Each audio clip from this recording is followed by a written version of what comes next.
If you like audiobooks or audio shows, check out a free trial of Audible. Just click the link in the description. Welcome to MINDSHOCK True Crime. You are listening to the Maura Murray series. And this is episode 17, Persons of Interest 3. This is our final in the series of all of the persons of interest. I am, of course, your host, Bruce McGuire, here with Maxwell Powers and Johnny Mills.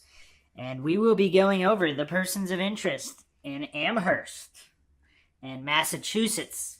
So these are the people we did not focus on in New Hampshire, which is the previous two podcasts. So one thing that has been kind of a staple in this case, in addition to the rag in the tailpipe, is the party, the Saturday night party at the dorm room, at Sara Alfieri's dorm room. So some people even debate whether this party existed or not, but this is Saturday night, late Saturday night. Maura leaves, gets into a car accident in Hadley, so possibly drunk driving. Then she gets let off the hook, goes to her father's hotel. Then the following day, Monday, supposedly, she drives up to New Hampshire and is never seen again. Her father's hotel? He has a hotel? So her father was visiting that weekend. So coincidentally, so we'll get into the Petri Vassi hit and run. Did we talk about that? Yeah. A couple podcasts ago? Johnny Mills? Does Johnny Mills know about that? Nope. Okay, so there was an alleged hit and run where the news came out that Monday morning that she went missing.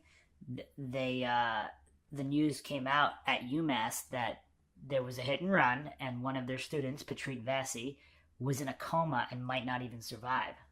Critical condition, coma. So, and coincidentally, that happens to be the day that Maura disappears.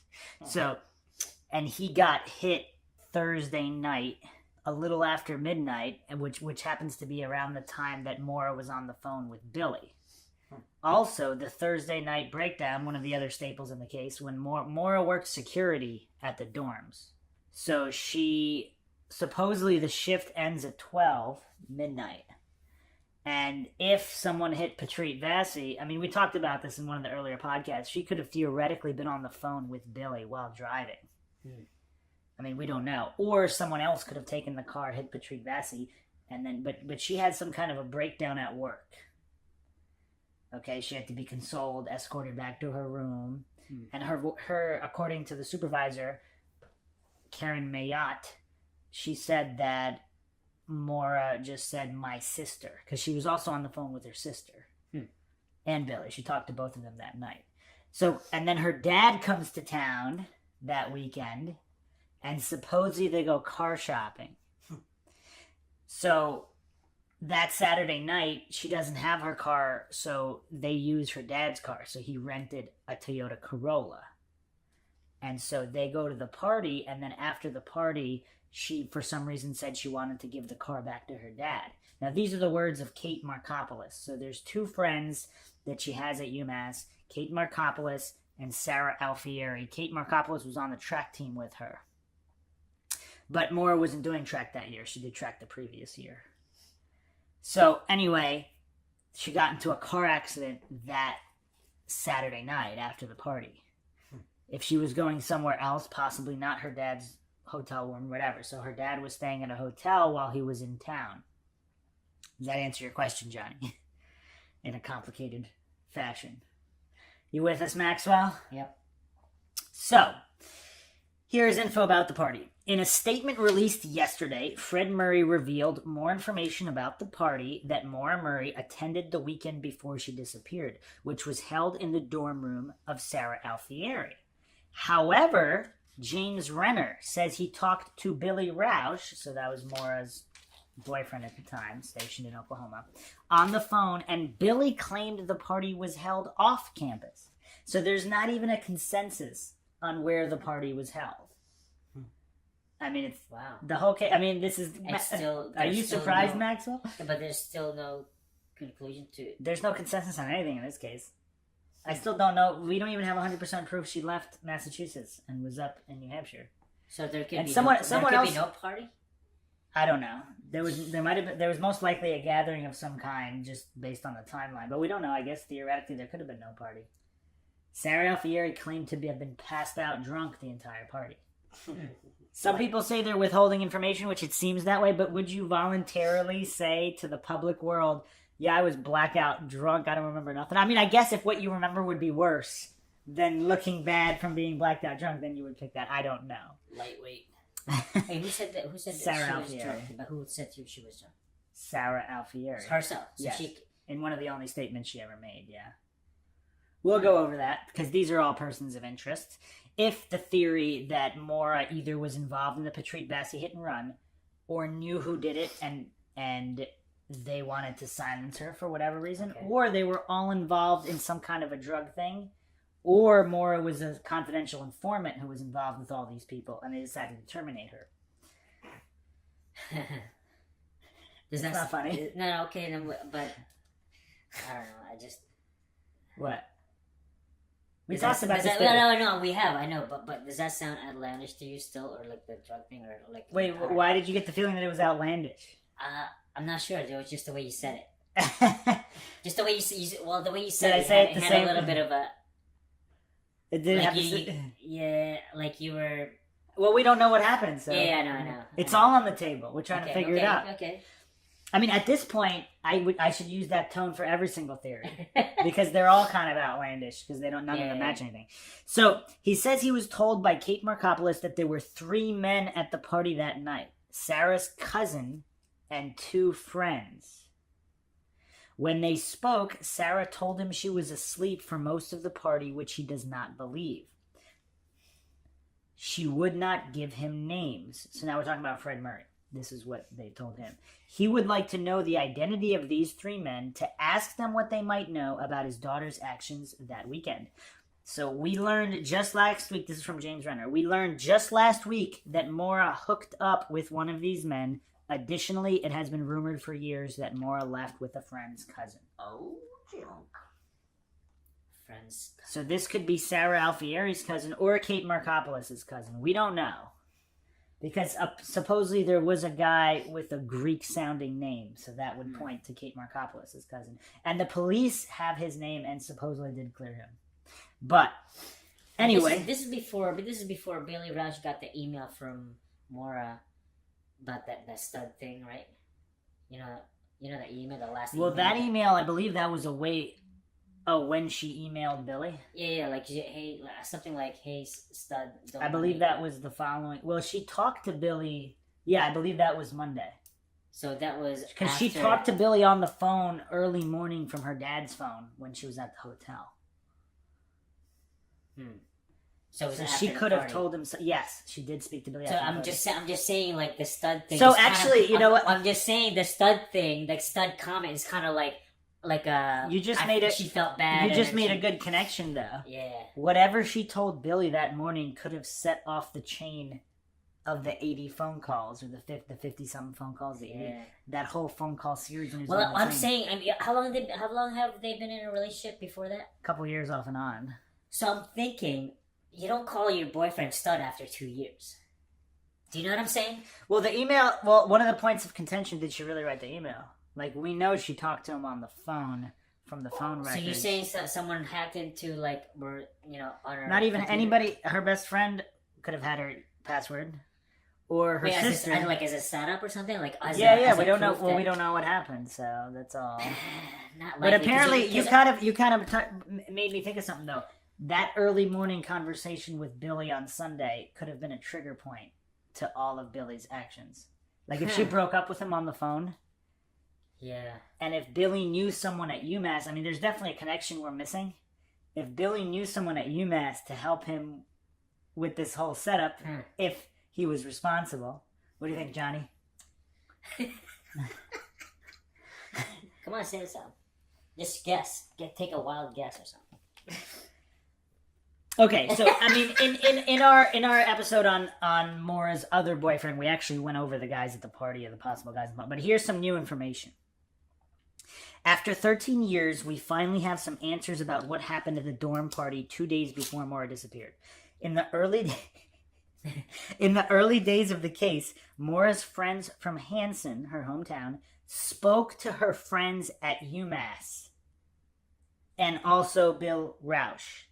They discovered that Maura hooked up with a guy at the party in Sara Alfieri and Heather Hammond's room and left with him. So Sara Alfieri had a roommate called Heather Hammond, who has not really been public with any interviews or anything. So how many people could have said this?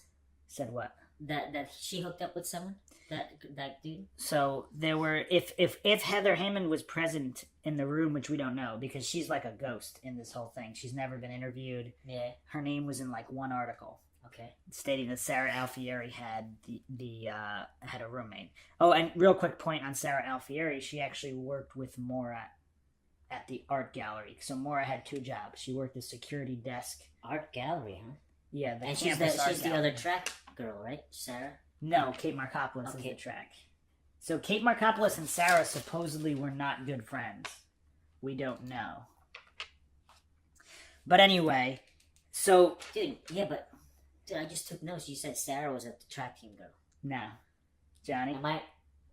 I said Kate Markopoulos. Okay, it's on the record. It's on the record. All right, got it. All right. Kate is the track girl. Yes. Okay. Not to mention, we talked about this in several podcasts that you were part of. I don't know, man. Extensive conversations, Maxwell. Dude, I wrote this down. Look, it's Sarah track team. Maybe I messed up. Okay. So this information is important for a couple of reasons. It shows Kate Markopoulos lied repeatedly about the circumstances of the party, and it shows Bill had reason to be angry at Maura that week after learning about it. Police have said they investigated the man Maura was with that night and essentially ruled him out, though it would be very interesting to speak to him and to know what Maura was talking about that night.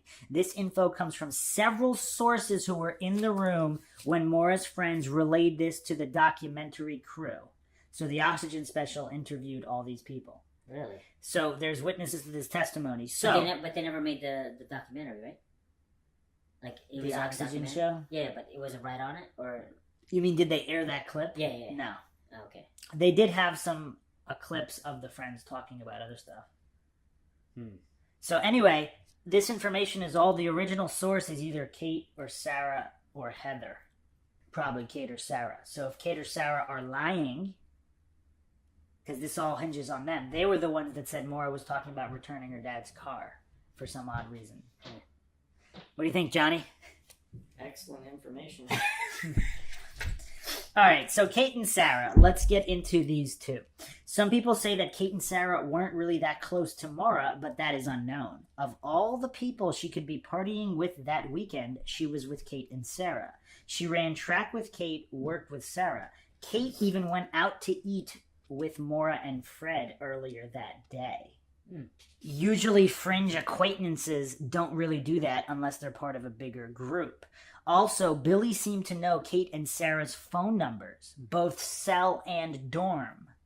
So all things point to Kate and Sara at least being semi-good friends, or at least a step above mere acquaintances who only knew each other in passing from sports or work. And another common point people bring up is Kate and Sara did not go up to New Hampshire to look for Maura. They seemed to just... That's very interesting. Yeah, we talked about that a million times. Okay. Because if you if you know what happened to somebody, you don't need to go look for them, right?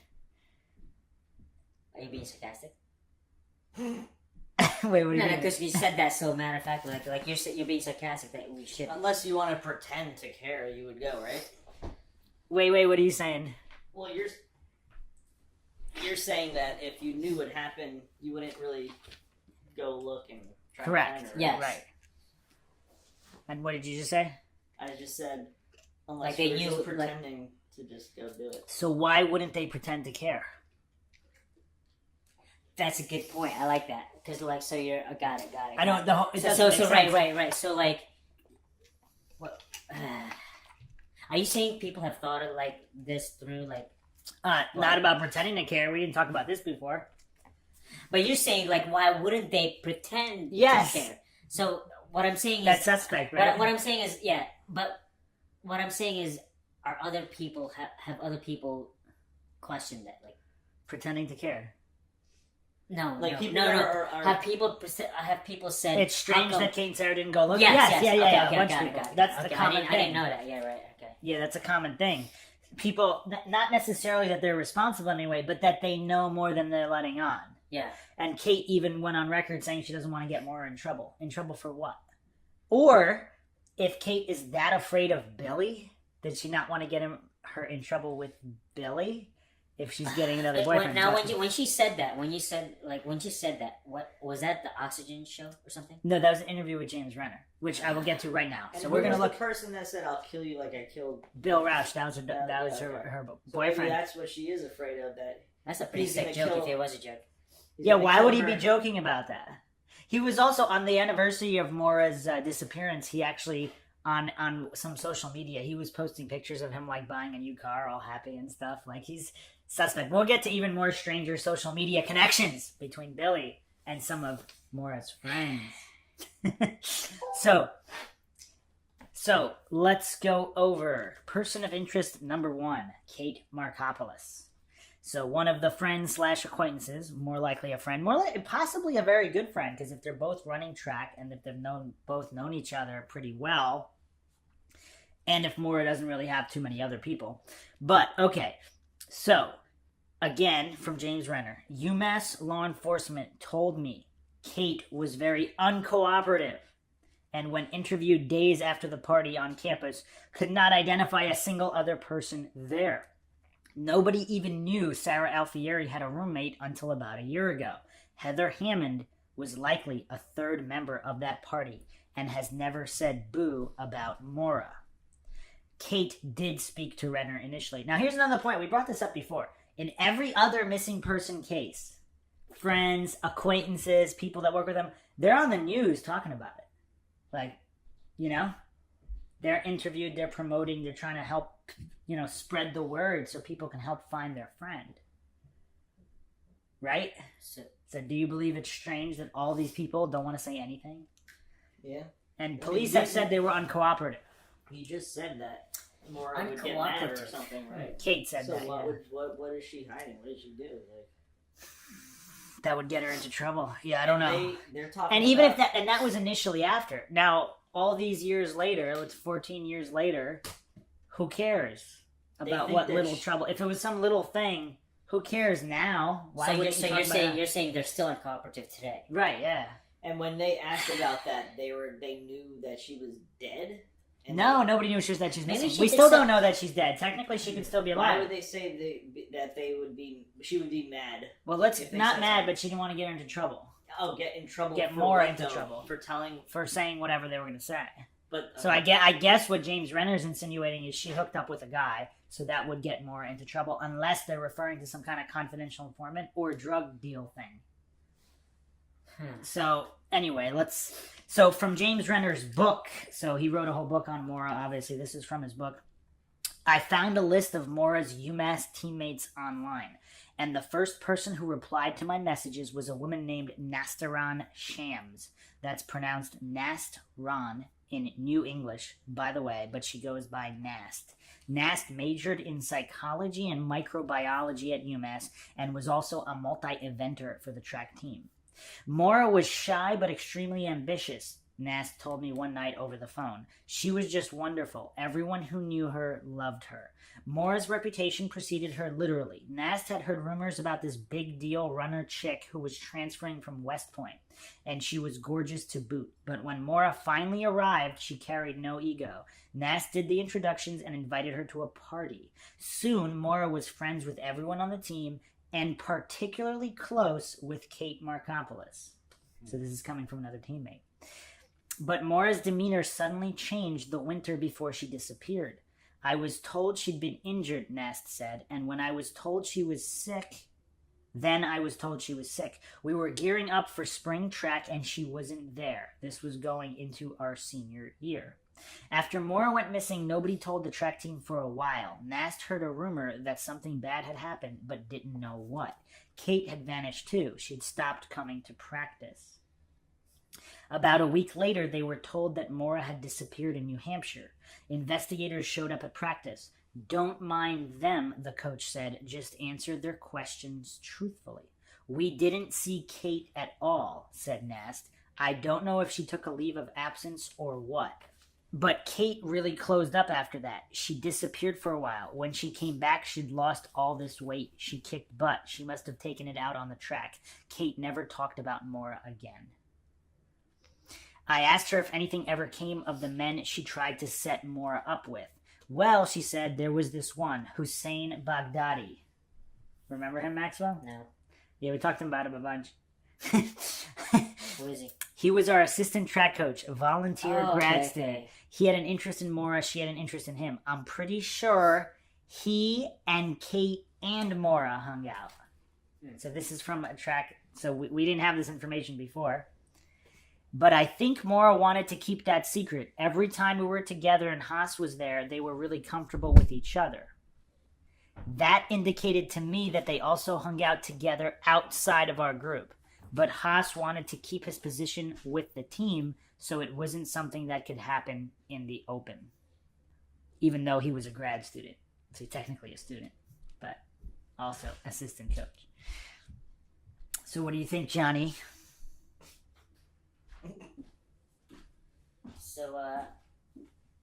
So according to Nast, the team member, she's saying that Kate and Maura were pretty close, and that Haas was close with both Kate and Maura, and they hung out outside of track practice all together.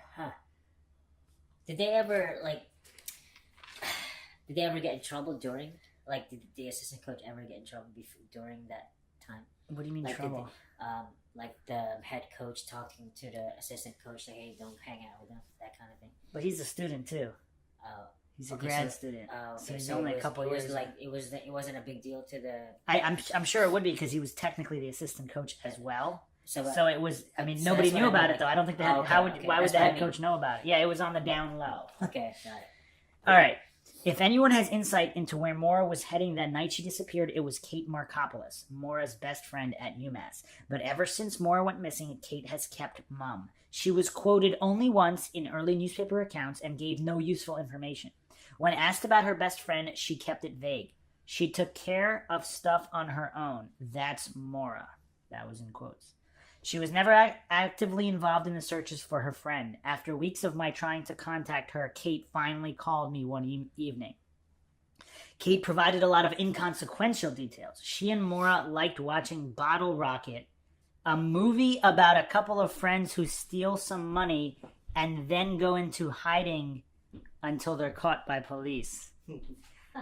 They often went shopping together. She said that Fred was a nice guy. You could tell he loved her to bits. She said she loved him. She talked about him all the time. She knew that Maura and her dad would often go to the White Mountain area of New Hampshire together. They would go away for days sometimes. Maura was planning to move to Oklahoma to be with Billy, she said, but she wasn't thrilled about moving. It was the middle of nowhere. She was going to get a job at a hospital. She was going to move because she loved him. What did Kate remember about the Saturday that Fred came to visit, the weekend before Maura disappeared? In newspaper and television interviews, Fred had stated that he was in Amherst that weekend with $4,000 in cash to help Maura look for a car. But Kate said neither Fred nor Maura mentioned car shopping that night. And it's also in contention whether they ever went car shopping. Or were they looking for a repair shop to get the Saturn fixed because it was involved in the hit and run? Any of the car dealers interviewed? I believe so. I think James Renner or someone else asked around, and they said that they don't remember seeing Maura or Fred. But there are phone records. We'll get to that later. So after they dropped Fred off at his hotel, she and Maura returned to Kennedy Hall to party it up in Sara Alfieri's dorm room, she said. So this is coming from Kate. So Kate is saying to Renner that it was in Sarah's dorm room. And this is Saturday, right? Yeah. Okay. It was an even mix of men and women, pretty squished in there. I left around 2:30. One guy offered to walk me back to my place. Maura said she was going to bed. I didn't know she was getting back into the car. That was the last time I saw her. In hindsight, Kate wondered if Maura might have been stressed about nursing school. Maybe it got to be too much and she just left to get away for a while and then something else happened. The more I think about it, the more I realize I didn't really know her, she said. Kate claimed she didn't know about Maura's fling with Haas, even though Kate was sometimes the third wheel when the two got together outside practice. The more Kate talked, the more I got the feeling she was being deceptive. It was in her hesitant and measured answers, the careful wording. It felt to me that she was being overly cautious with her responses, and I did not understand why. The detectives felt that way about Kate, too. Some got very angry with her and her faulty memory. There were good cops and bad cops, she recalled. They kept saying, "What do you mean you don't know who else was at the party?" They couldn't understand why I couldn't remember. Neither could I. As Kate described it, Sarah's room was packed. A man who was there walked Kate back to her room. But afterwards, she couldn't identify a single person other than Sara. And when pressed for specific things that happened during the party in the hours that she was there with Maura, her memory goes blank again. She doesn't remember anything. It was hard to reach Kate for follow-up questions. She worked odd hours at a bar in Saratoga Springs. After I sent an email asking her again about the other people who may have been at the party that night, she wrote, "I understand it would be helpful if I could remember names, but it is just not happening. It was long ago, and I barely knew those people, nor would I see some of them again." That last sentence is hinky. Nor would I see some of them again. Which of them did she see again?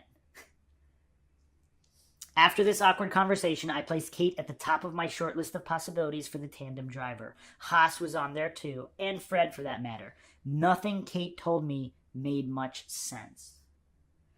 So basically, she's saying, I didn't see some of them again. Or what'd she say? Nor would I see some of them again. So that means she did see some, and she didn't see others, but she doesn't remember who they were. Does that sound about right? Some of them again. So that means she did see some of them and she didn't see others. And then on the Oxygen show, Maggie Freelung, she kept trying to get in touch with Kate. And she couldn't. Kate avoided her. She would not speak on the documentary series. So what do we think about Kate? So it seems like they had a falling out, right? They just... What? But what are you talking about? I don't know. Did they have a falling out? Where did you get that? I don't know. I'm guessing. They were partying and then Maura disappeared.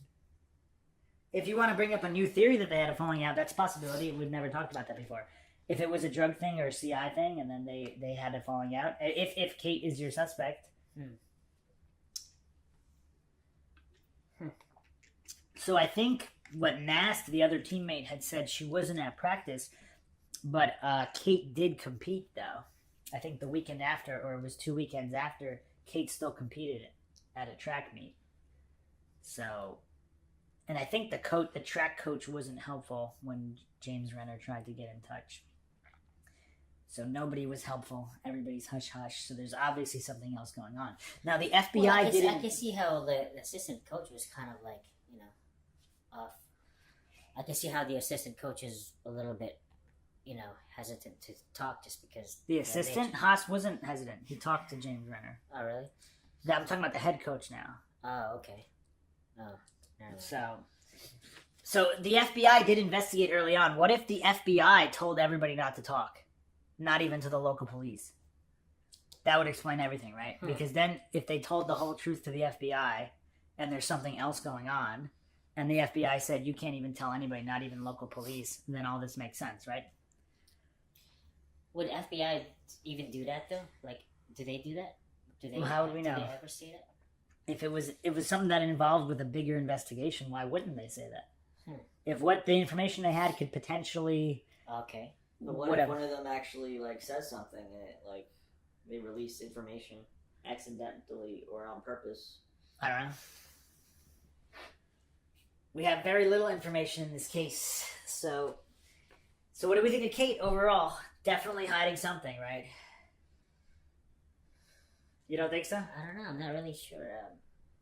It seemed like a... You don't think she's hiding anything? It seems like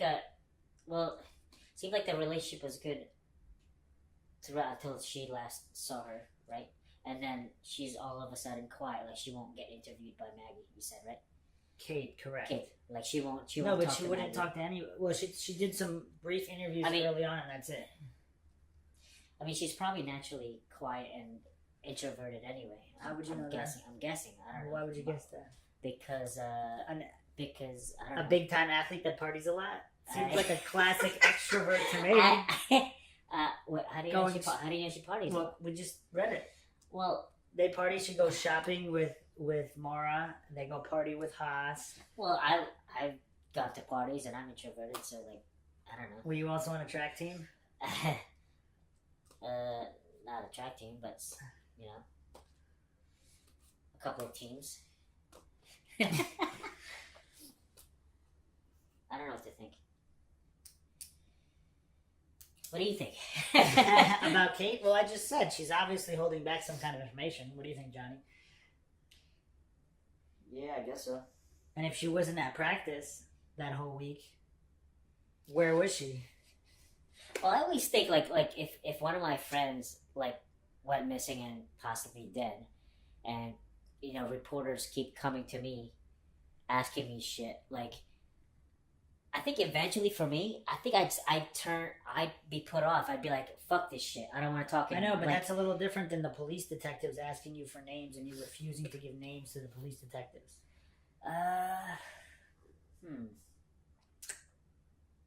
Yeah, but wouldn't they know that already? What? Like the names of whatever. Well, how is that relevant? If a police officer, how is that relevant? If detectives are interviewing you and you're refusing to give them information, they're gonna think you're hiding something, even if you're not, just because. But you're saying she was just not willing to talk to Maggie. No, I just read James Renner is asserting, and actually it was published in a newspaper article that Kate was not cooperative with police and law enforcement. A police detective said that. That's interesting. All right, you want to move on to Sara? So Sara Alfieri, one of her friend's acquaintances, co-worker at the campus art gallery. Sara Alfieri's only interview to the media was with 17 Magazine and the Quincy Patriot Ledger, or they sourced it from one single source. In it, she mentions this party, but makes contradictions to what she had previously told police and James Renner. From 17, about an hour later, Maura arrived at her friend Sara Alfieri's dorm to hang out. For the next 3 hours, Maura, Sara, and a couple of friends sat around talking and listening to music while drinking sky blue malt mixed with a little bit of wine. At 2:30 a.m., Maura left Sara's room, telling everybody she was going to go upstairs to her room. From the Quincy Patriot Ledger in March 2004, just 1 month after Maura's disappearance. At about 1 a.m., Alfieri said she was passed out from drinking. Markopoulos was still up with Murray, and they were talking about going home at about 2:30 a.m. But Maura wanted to go to her father's hotel, according to Markopoulos. I told her to just go back to her room and meet him in the morning, but she wouldn't listen, Markopoulos said. About an hour later, Maura cracked up her father's Toyota Corolla on Route 9. Alfieri found out the next week from news reports about her friend's disappearance. Quote, I thought that was so weird, said Alfieri. I talked to her that day, so she's talking about Sunday, and she didn't even say anything. So she did not tell Sara about the car accident, just hours after the car accident. Do we think that's weird? How bad was it? Oh, it was total loss. We'll get into the logistics of whether that was a DUI or not a little later. And why she wasn't cited for DUI. So if it was Maura in the car in New Hampshire, she would have been in 2 accidents in a 4-day period, right? If it was her at the Hadley site.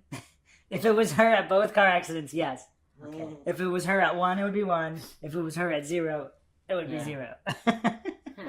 Because we don't know. All right.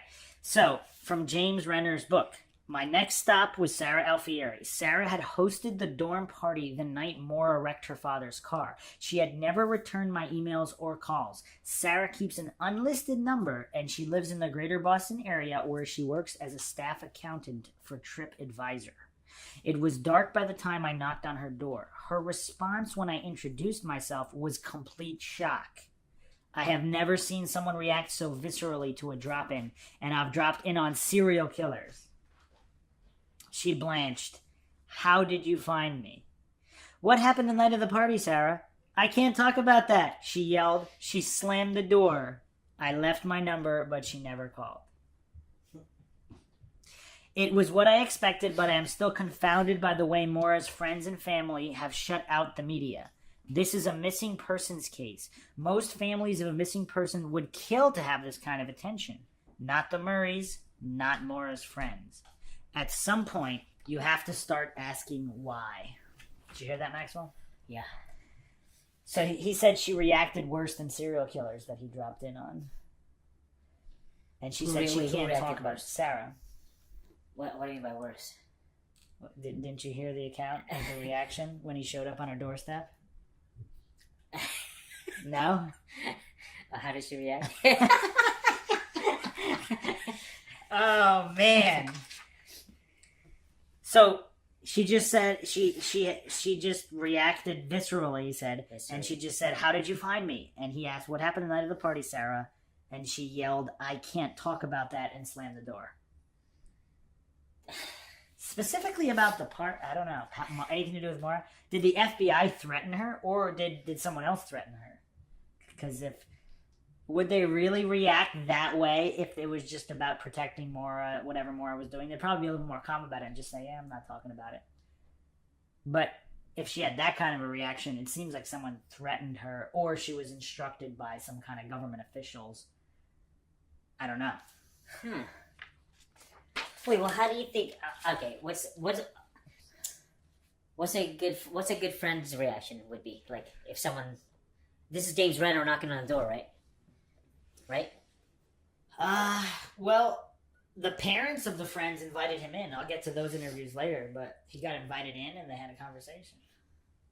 Wait, this is the same house as... No. The parents of some of her other friends. Okay. They just invited so, him. Like, but when the friend itself... So James Renner has Sara on the list and he knocked on her door and then she answered the door and... She could just calmly say, I don't want to talk to reporters. I don't want to talk about the case. I've moved on from that in my life. That's a normal response of like a friend who doesn't want to be involved in the case. Right? But she reacted and she said... was like a she was white like a ghost, asking how he found her, and then she said, I can't talk about it. I can't talk. Like, I think the normal response when someone doesn't want to talk about it.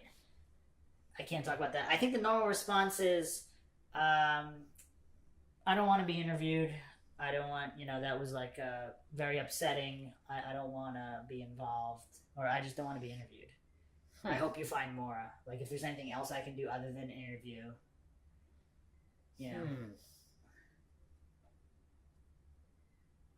I hope you have, I hope you find her. I hope all that, like, just a normal. I mean, because she could have said, "How did you find me?" as if like an annoyance, like wait. Yeah, that part. But when he asked about the party, she could just say, like, "I don't want to do an interview.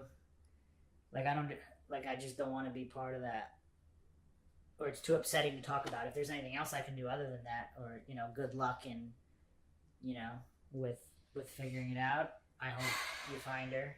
Johnny, what do you think? What's a normal reaction? Get out of my house. Well, he's on the doorstep. Oh man! Well, actually, I think that's an even more normal response though. Just, you're trespassing right now. Like, I don't want to do an interview.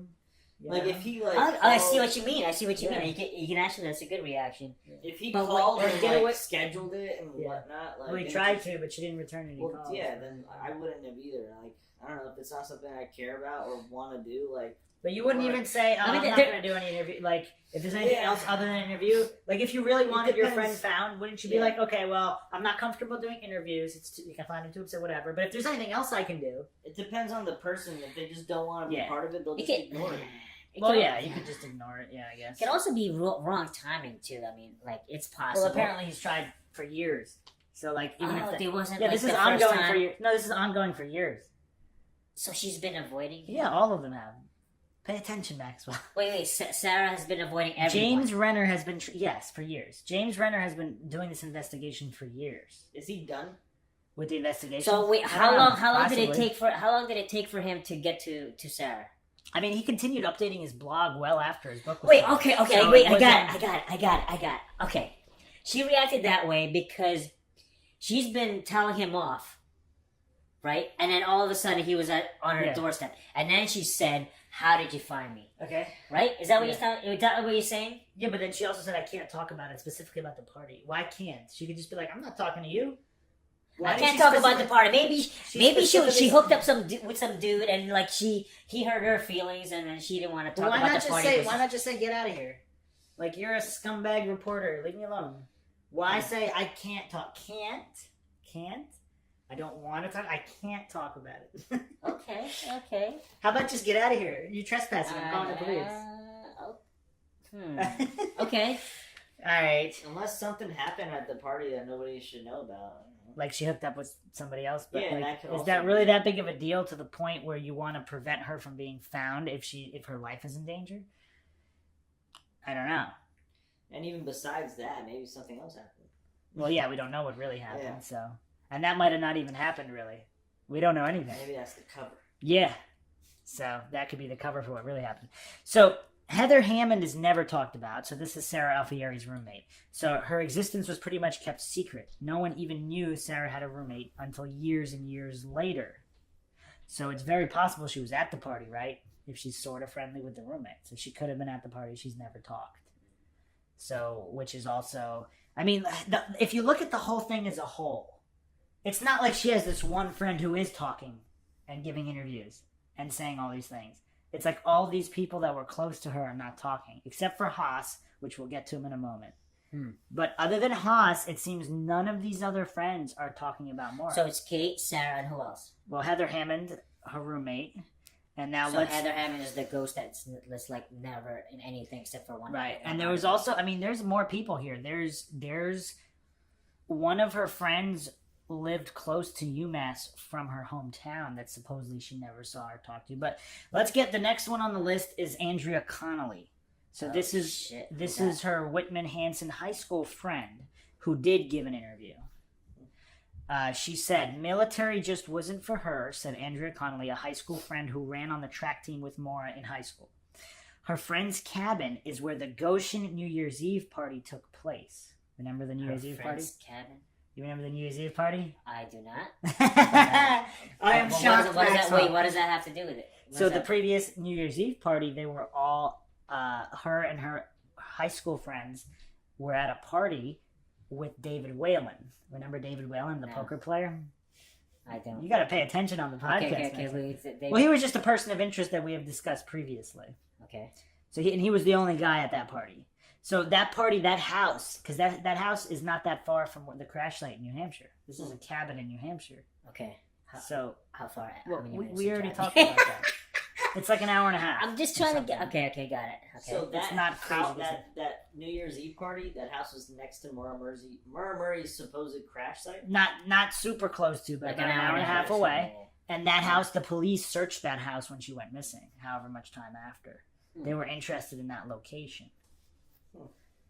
So anyway, so this was Andrea Connolly's family friend. So from James Renner's blog, the mother of Andrea Connolly, one of Maura's close friends from Whitman Hanson, tells me that detectives were very interested in the news that Maura spent New Year's Eve at a house owned by Connolly's friend in Goshen, New Hampshire, a month before she disappeared. Nobody was living there the week Maura went missing, but they did call up the neighbors to have them check the house, but it was empty. Actually, I didn't even know that. That's kind of messed up. They trusted the neighbors to check the house? The neighbors aren't police officers. What if she asked the neighbors to help them stash her? Wow, that's not police competence unless they checked it. Like, that's kind of weird. Wait, who asked? You asked the neighbor. Yeah, the neighbors had the keys. The police called up the neighbors to have them check the house, but it was empty. They had keys. To Wait, the house. why would the police ask the neighbors to do that? Because they thought she was there. So they Or can might have actually been. get into the house, or they just... I went don't through the know. window? I have no idea. This is all the only information that's presented. I'm just saying, police never asked other people to I do know, shit. they should do it themselves, yeah. Why would the police? I don't know, that's what I just said. Yeah, that's kind of weird. I know. Goshen, so it's about an hour and a half from Haverhill. Okay. And I think we mentioned this before too. There was supposedly a car accident not far from Goshen on a police reported that night she went missing earlier in And the day. suicides. But earlier in the Oh, afternoon earlier. there was a car crash there. Not too much information about that. John Smith actually mentioned that. But anyway, so that's another high school friend. So now we're going to move on to Liz Drewniak. Liz Drewniak. So this is according to James Renner, this is the ringleader of her Hanson high school friends. She was the valedictorian of their high school class and also co-captain with Maura Murray of their high school cross-country team. Coaches had said that Liz was Maura's best friend. So Liz Drewniak is Maura Murray's best friend from high school. So there was a couple statements she made, but in one article she said, there was something she wanted to get away and think about, said longtime friend Liz Drewniak when she was interviewed about Maura. So Liz Drewniak's mother was interviewed by James Renner. She stated this about her daughter. Liz knew Maura was in serious trouble when the week was up and she hadn't come back, said Beth. Liz had a breakdown during an interview with Investigation Discovery while filming a segment about the case. Liz hasn't spoken publicly since. Oh, so she wasn't in the... Her high school friends, coincidentally, like comparatively to her UMass friends, her high school friends actually have gone on camera and given interviews. Just something to think about. But you said Liz hasn't been on it since after she the had discovery. Because she had an emotional breakdown during an interview while being interviewed. Okay. So she agreed to a bunch of interviews, I and on know, this one camera interview she had a broken, and then she hasn't spoken since. I know. Okay. Yeah. Uh, So she did initially. it's just They had to weird. stop the cameras. Afterwards, she asked me, where did that come from?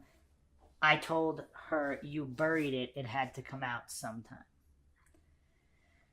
So her high school friends were willing to speak on camera, but UMass friends were Because not. they were less close to her, right? No, supposedly they were more close, though. The Because high those- school friends were more close. Supposedly. I'm thinking the high school Yeah. friends would be Because she was closer. only at UMass for what, like a Yeah, a year, couple of year and years. a half, Okay. 1 to Well, 2 years, whatever it was. Yeah. And her high school friends she grew up with, probably most of them. I know Probably that, but from seventh, she's sixth, away seventh, at college, eighth. but with college friends more often than high school friends, right? To a degree, I mean, she's in the nursing program and she runs track. So with Kate on track, she saw Kate more than them. But you're still closer with people from high school than you are the people that you knew for only 1 or 2 years at I was college. just trying to get at, like, her high school friends probably weren't as close. Well, didn't she So- just see them? She just saw them the month before at the New Year's Eve party, so they were pretty Yeah, close. I guess. And pretty much But all then that of would them. make sense where high school friends don't know anything while the college friends do know something. Well, that's also probably true. Yeah. That's also probably true. But she seemed like she was closer with the high school friends. They just didn't know. She's not as So close they're with not UMass. part of it, the high school. Probably not. They probably would not be part of it. If there's And something. they're conducting their own investigations. From what I said before, they spoke to her friends at UMass. Yeah. And they were on the Oxygen show. Some of them, not all of them. And they were talking, like, they got together and tried to figure out what happened to her. Like, that's a lot of stuff to fake. But at least they put in the effort to fake it, which we were talking about before. If her UMass friends didn't even put in the effort to fake it, I don't know. It's a little strange. But are you guys ready to be mind shocked? Are you guys ready? You guys aren't ready. All right. So, someone discovered on Billy's Instagram that one of his photos was liked by none other than Beth Drewniak. So there's a connection between Billy Roush. So she met Billy at West Point after high school. So why is one of her high school friends? So her mother is also called. They're both called Elizabeth. Elizabeth. So I guess it's possible her mother liked the photo of. But I don't know if her mother's on Instagram. So it's more likely. It's more likely that it's Maura's friend Liz Drewniak liking Billy's Instagram photo. So, and that's her high school friend. So why is her high school friend liking one of Billy Roush's photos? Well, first Wait, of all, wait, it doesn't when mean was it's it liked? actually her. Wait, when was it posted on LinkedIn? Someone using her account? Yeah, it could be. Somebody made a fake account, but is there a way to check this, like, without just reading something? Yeah, can we just look at it now? I don't think you can find it now. But at the time that it happened, it was public. Okay. Because people verified this comment. It's not just a comment. This So thing it was happened. like the thing was screenshotted and posted onto forums? Yes, correct.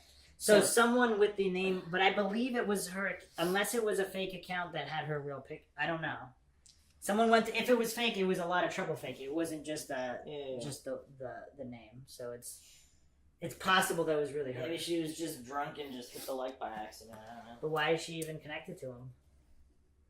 Well, what? I mean, Well, Years You might be years looking after to your friend goes missing, why would you be connected well, to her? you probably want to follow that guy, right? Yeah, you Just want to to. see what Yes, was going yes, on. exactly. Like if your you friend. suspect him of murdering more. Well, just because that was her boyfriend. Yeah, like Yeah, you, but they you have a follow. million friends. Like, it's kind of, I don't know.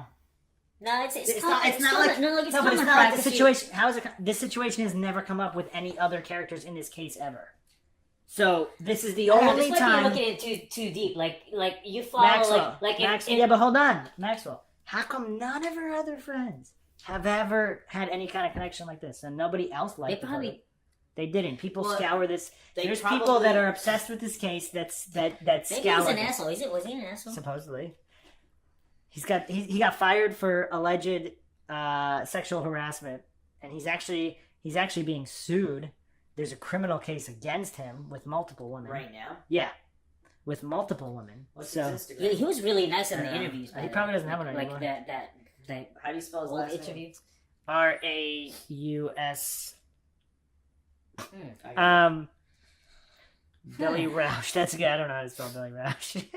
He RAS. came across really nice in the interviews. He said he felt like Scott Peterson in one of his first interviews. Who the hell is Scott Peterson? The guy that's in prison for murdering his wife and baby. Oh shit. He felt. Oh, That's he what felt he like. said. Is that a Freudian slip? Oh shit. He felt like it, like as if he was being victimized or something, or like. I don't know what that means. If Scott Peterson is guilty, that's a Yeah, that's Freudian fucked up. slip. Yeah, that's crazy. Unless he was alluding to the fact that he's not guilty, but he's being accused. Yeah, Very cryptic statement. I mean, it depends on how you that's interpret the crazy. statement. Yeah, I mean, he would have said it to someone. Well, Oh yes. That is him. Yeah. What does he do right now? Iraq and Afghanistan. Yeah, he's been- veterans of he was- America? Yeah, he was was a fucking veteran. old there. What the hell He is is that? old. So what was he? 20-something in 2004 or so. So he's like somebody high up right now, or Not anymore, but he worked. I think he worked on the Obama political campaign in some degree, and so yeah. So this is coming from James Renner. Fred spoke to Liz Drewniak and said that they should not talk to me. Strange. If they really don't know anything, why would it matter? Because if her high school friends don't know anything at all that's relevant, why would Fred care? Unless, because Fred did tell James Renner he doesn't want a book written about it, or at least not written by James Renner. Yeah. So he just told everybody not to talk to him? I don't know. Oh, I see what you mean. It's kind of But weird. but you think, that's interesting. Wait, does Fred like, Brenner? What's his name? James Renner? James Renner. No. He hates Yeah, James he Renner. hates him. That's why I just said he didn't want James Renner to write the book about it. But is that one of your theories why that girl reacted like that? Like that crazy one? Not crazy one, Sarah. That's You're Sarah. saying Fred forbade her from talking to James Renner? Yeah, yeah, I guess. and Oh that's- yeah, we didn't talk about that. I guess that could be it. If she, yeah, I mean, I Like, guess. how did you find me? You could fuck off, that kind of shit. I guess it's possible Fred Murray really made his feelings strongly known, but that to me that's more of a reaction of a threat, of someone who's been threatened. I mean, if I had to guess, her reaction? Sarah's reaction, yes. If I had to Yeah. really guess, second place I would say FBI. Someone high official told her she can't talk about it, like the FBI. How did you find me? And then third place I would put unlikelihood is that Fred Murray was just really adamant about nobody talking to James Renner. So And that the only way would be if they were close to Fred Murray. I'm wondering if which Fred I'm Murray- sure they were a lot closer than Kate and Sarah because this is her high school friend, so 4 years of high school, so I'm sure they all knew Fred. Because Fred actually trained both Maura Oh, that's right. and her older sister Julie for running. Right. There's even the one. And as a high school kid, you get to meet the parents all the time. More so than college. Yeah. Although Kate Markopoulos still ate with. I mean, they went out to eat that Saturday. So. But that's only one time. Like when we don't know if it. maybe they did that every single time he came to visit. Because like, what's his name? Liz or Drewniak? Drewniak. Like she was probably over her house all the time. We don't know. Well, because if it's they were her high best school friend, friends, right?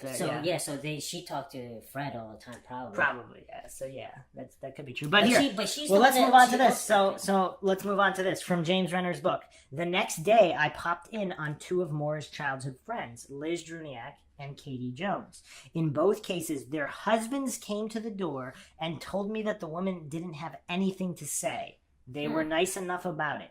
Liz, her husband told me, is trying to distance herself emotionally from Maura Murray's disappearance and its aftermath. Katie had just returned from the hospital and was laid up in bed with the new baby. Months later, I received a brief email from her. I just wanted to write you and say thank you for your work on Maura's case and that I am sorry I haven't contacted you in the past. Of course, I would love answers to this mystery as much as everyone else. Unfortunately, I think you know everything and probably more than I do at this point.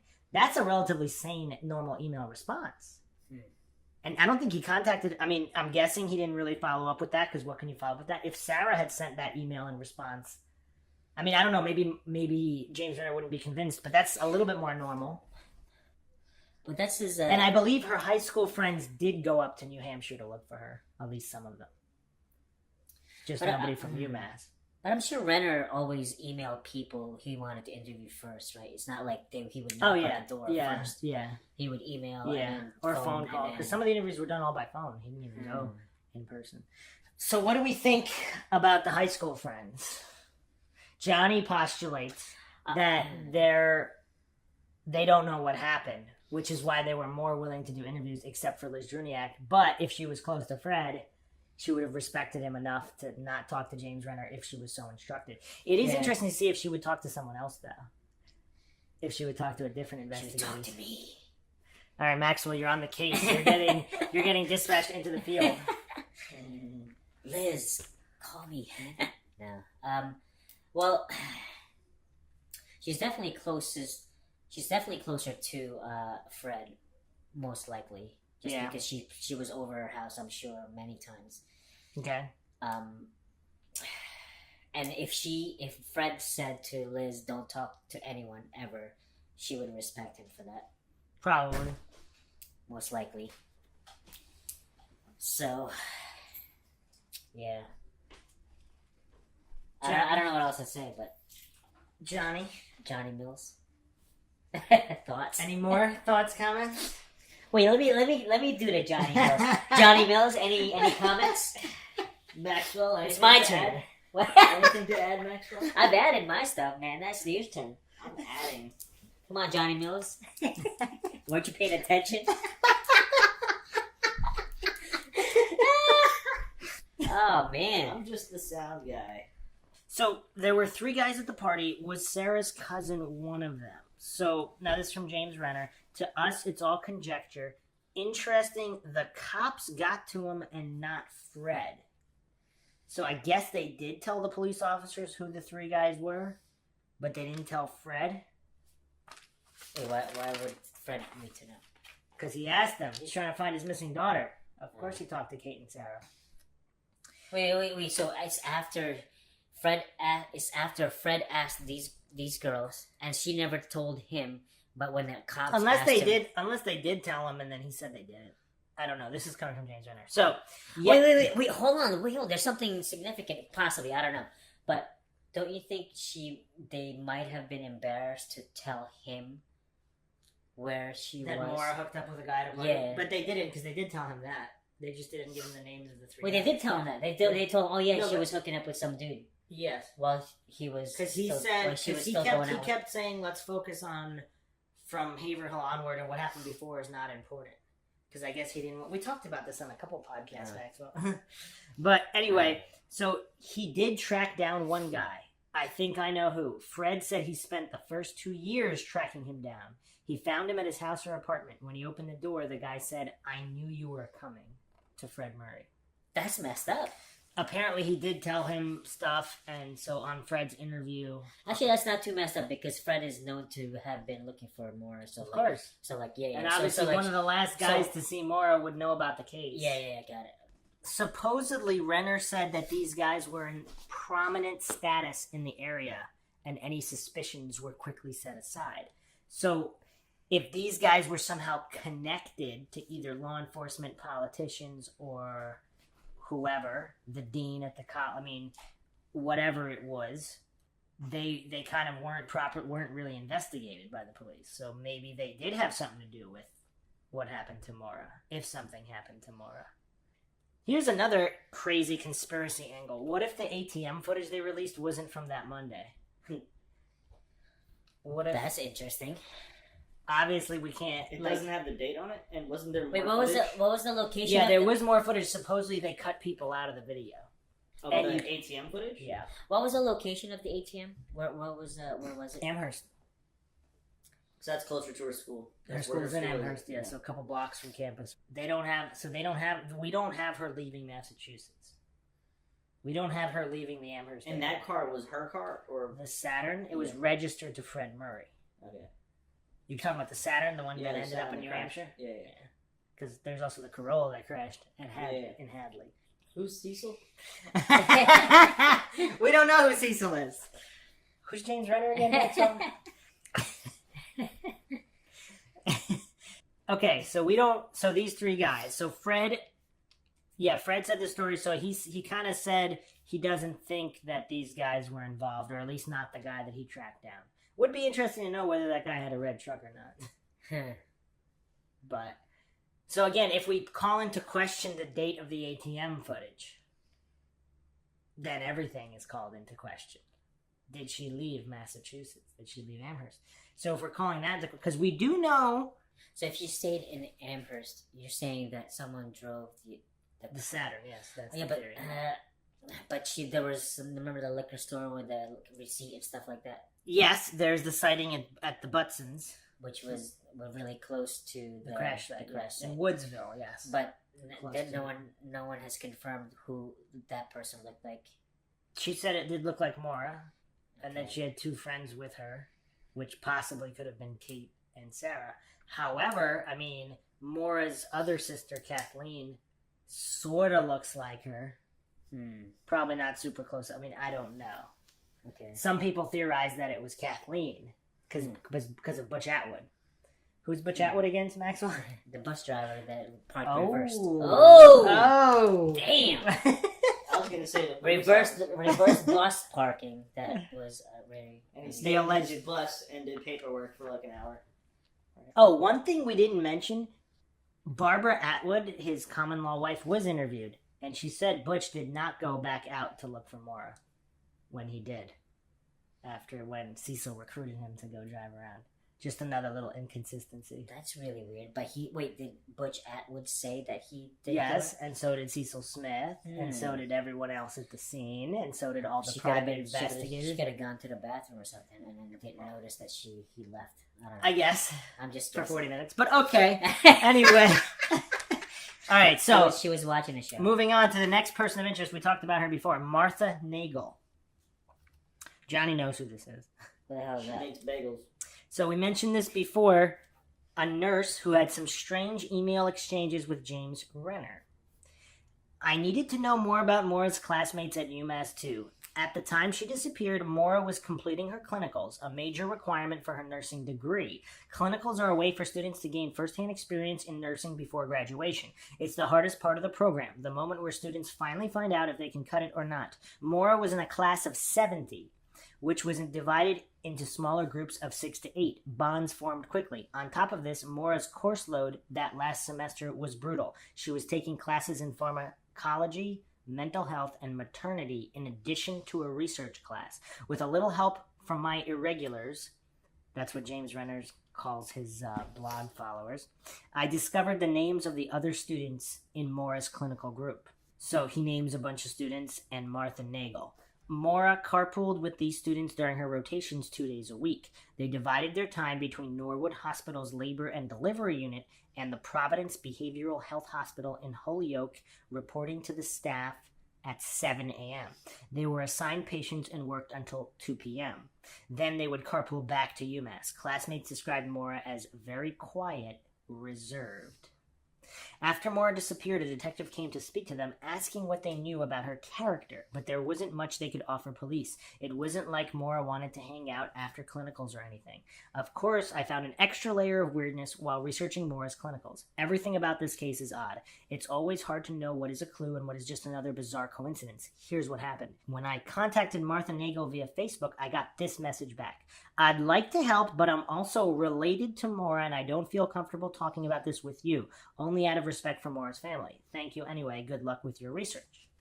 That's a red flag. How exactly was Martha related to Maura? Martha was Asian American, so it wasn't by blood. A quick look at her background showed that she'd gone by many other names. Martha Park, Martha Vivar. I asked her to help me fill in the blanks. She told me that she was related by marriage. I noted that at one time Martha had connections to the tiny town of Taunton, Massachusetts. As you may recall, Taunton was the neighborhood where someone called Observer had written on a Maura message board in support of the theory that Maura was now living in Canada. You following, Johnny? I went back and reread the original GeoCities post. I noticed something unusual in the wording that I'd missed up till now. Here's the pertinent section. Sometime between 12 midnight and 1 a.m., Maura drove her Saturn, struck and critically injured the UMass student Petri Vassi, leaving him for dead. That 12 MN, capital M, capital N, bit suddenly stuck out. I don't know anyone who refers to midnight that way. I'm used to seeing 12 a.m. But you know who does write it that way? Nurses. 12 MN is medical dictation they teach to nursing students so that midnight is never mixed up with noon on patient charts. That's interesting. I asked Martha if she was the author of that post. F you, how's that for a comment, she wrote. And then, of course, we have Butch Atwood also being from Taunton. Strange indeed. And what a coincidence that we were just talking about him. So yeah, everybody's from Taunton. So that IP of Observer, if that was Maura's cousin, who possibly was also Martha Nagle, or Martha Nagle, and then Butch Atwood is also from Taunton. How many coincidences are you willing to stack before you say there's something off about it? Maxwell? How many coincidences are we going with, Johnny? As many as it takes. So what do you think? Martha Nagle, person of interest? Or just a coincidence? Coinky dinks. All right, let's move on to Hossein Baghdadi. So ex-boyfriends are always on the list as persons of interest in a missing persons case. Maura had a relationship with him the previous spring into summer while on break with Billy Roush. James Renner interviewed him, called him the most truthful and most forthcoming of anyone involved in the case.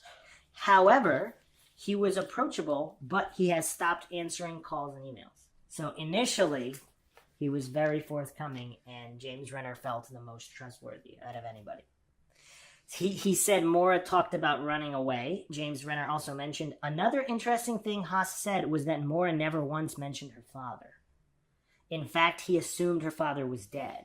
Maura was not speaking to her mother or Julie, though she did seem close to Kurt, her younger brother. That's interesting. She did seem close to Kurt in an almost motherly way. So, what we didn't mention in previous podcasts is that Baghdadi was actually familiar with the White Mountains of New Hampshire.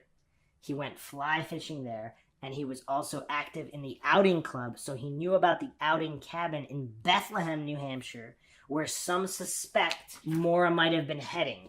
Some speculate she actually did make it there that night and stayed there for at least one night before moving on. Could Haas have told her about the cabin? Interesting. We talked about the cabin to a certain extent on one of the first episodes. You know what's funny about the first episode? In it, I mentioned we might have to do a follow-up episode because we were only going to do one episode. Really? Yeah. You only intended, And I mentioned you only intended to do one. I don't know, episode. but in it, I actually said we might have to do another one because there's so much info to go over. So, but now here we are. 17. Haas was supposedly questioned by detectives, according to James Renner, so he must have given them an alibi. But was it thoroughly checked out? If not, could he have been the tandem driver? Then again, if he did help Maura escape, would he be talking to James Renner? Although putting up an act that he's going to be helpful, that makes a little more sense than just shutting up and saying he's not allowed to talk about anything. What do you think, Johnny? I think if you help someone escape, I don't think anyone would be good enough of an actor to keep talking to someone trying to make up stories. What about an initial conversation? They usually, in most cases where that's happened, they do it. They do though. That's how they get tripped up. But isn't that how they get tripped up though? Because they do try to put on. They do try to put on an act, and then there's problems, and then it all unravels. That's what I mean. Like, all right. So from James Renner once again, Hossein Baghdadi, the assistant coach of the track team in 2003. At the urging of friends, they started seeing each other in the spring of 2003 and had a hot and heavy relationship that went into the summer. How would James Renner know about that? Anyway, sometimes they went to movies, restaurants, or went running, but they kept it on the DL because he was a coach, even though she had stopped running and participating in track by then. Alone with Haas, Maura referred to Billy as an ex. With Haas, she never mentioned her father. I never knew her father was even alive, he said. They talked about taking a vacation to the White Mountains so she could hike and he could go fly fishing. Maura drove to Amherst to visit Haas that summer and stayed with him for a bit. But shortly thereafter, according to him, she fell off the face of the earth.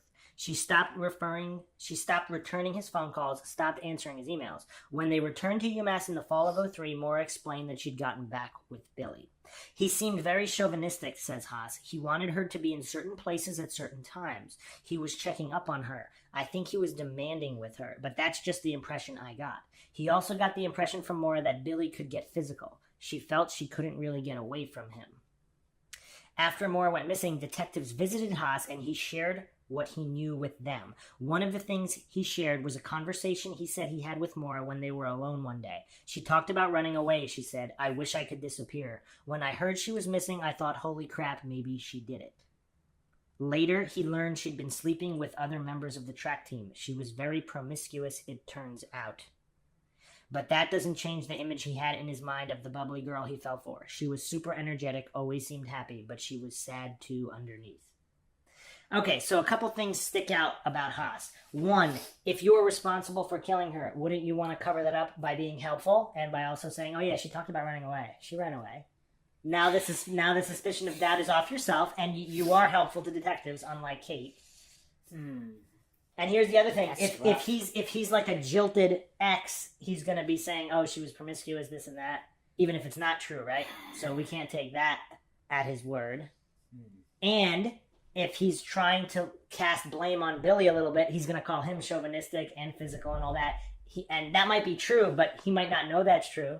So he might have made that up to throw that at the extra. So, like, all of this is suspect. yeah. And then he also went on to work for a company that had, I think, a Department of Defense contract. There's a lot of people connected in Washington, D.C. in this case. Like her older sister Julie works for a company that contracted by CIA or Homeland Security, or National Security. So all of these people are connected. It's really weird. There's these West Point overtones going on. It's really bizarre. But what do we think of Haas? And also interesting, he never mentions Kate. He never mentions Kate. So according to Haas, unless he did, well, because supposedly she hung out with him and Maura. Oh, that's true. Kate was the third wheel all the time, and of course, was it all the time, or was it kind of like occasional? How do we know? Either or. It wasn't never though, because they reported that. So I'd say at least a few times. Possibly half. I mean, I guess half the time is a good guess. How long were they together? Sort of. That's spring to summer, so a couple months. Yeah. So it wasn't that long. Yeah, it wasn't years. Not like with Billy. And he was already inviting her up north to that cabin thing. Supposedly, and they never mentioned the cabin. That's all just that's all theories, because he would have known about the cabin. So if he was helping her run away, he could have told her about the cabin, possibly, because that cabin is a UMass maintained cabin, part of their outing club. What do you think, Johnny? You think he's suspicious or no? So, what's no? Wait, what's Renner's last impression of him? Like, because Well, he said that Haas was the most helpful. Yeah, but he still says he's the most helpful and trustworthy. Still, Whatever. so to Pretty this much. day, like he I think he ranks him as number one most helpful in the case. I think so. he trusted him. Or he bought his I think- act. Yeah. If or it's an bought his act, if it's an act, Renner bought it. yeah. Or it's not an act. I would think Renner has some good. But the other thing intuition. that's kind of strange, if he just completely stopped answering emails, he could have been like, okay, like I told you all I know. Yeah, that's what I'm I thinking. wish I could be helped more. If I think of anything else, Yeah. I'll contact Yeah. you. Well, that's what And that's I'm a thinking. polite way of saying Yeah, stop yeah, bothering yeah, me. yeah. But just to go from super helpful to complete ignoring, that almost seems like someone. Wait, did told he him to stop actually talking. ignore him, or did he say, "I don't want to talk anymore"? He doesn't say, but he said he stopped answering. So he didn't say I don't want to. I mean, I don't know. Then if It seemed Renner is reporting that there was, yeah. and Renner doesn't seem to have a problem with saying people told him to. Yeah, right. You know, right, so right. it seems like Renner would say if he told them leave me alone. Right, So right. it seemed like he just completely stopped responding, Hmm. as if someone told him not to talk to him anymore, Right. or another reason I don't know. Hmm. Or Haas didn't want to trip himself up if he was putting up an ad. Yeah, I'm thinking. Yeah. So, But so, wouldn't the safer bet still be to be, look, I've been as helpful as if I think of anything else. yeah, that's the most Yeah. No, you're right. Like the most useful thing. The to most do polite is- way to say, if I think of anything If else, I think of anything, I'll yeah, let right, you know. That would be best for him if he is Yes. making shit up. Then that would have been the best. but or if he's Or not, even if same he's not, thing. yeah, That's same just the thing, best yeah. way all around. yeah. So, Hmm. anyway, so Haas, I mean, there's definitely curiosities with Haas. To me, just from those last statements, it seems like he was kind of like the jilted ex. And then also, if rumors are true, he was the promiscuous one with a lot of people. He was So, a promiscuous. Yeah. Wait, I don't understand. Is it possible this whole thing is just a simple jilted ex-lover and Haas and Kate just kind of got rid of Maura? That'd be great. That'd be insane. But, I mean, it still doesn't add up because that wouldn't explain any of the weird stuff going on in New Hampshire or anything like that.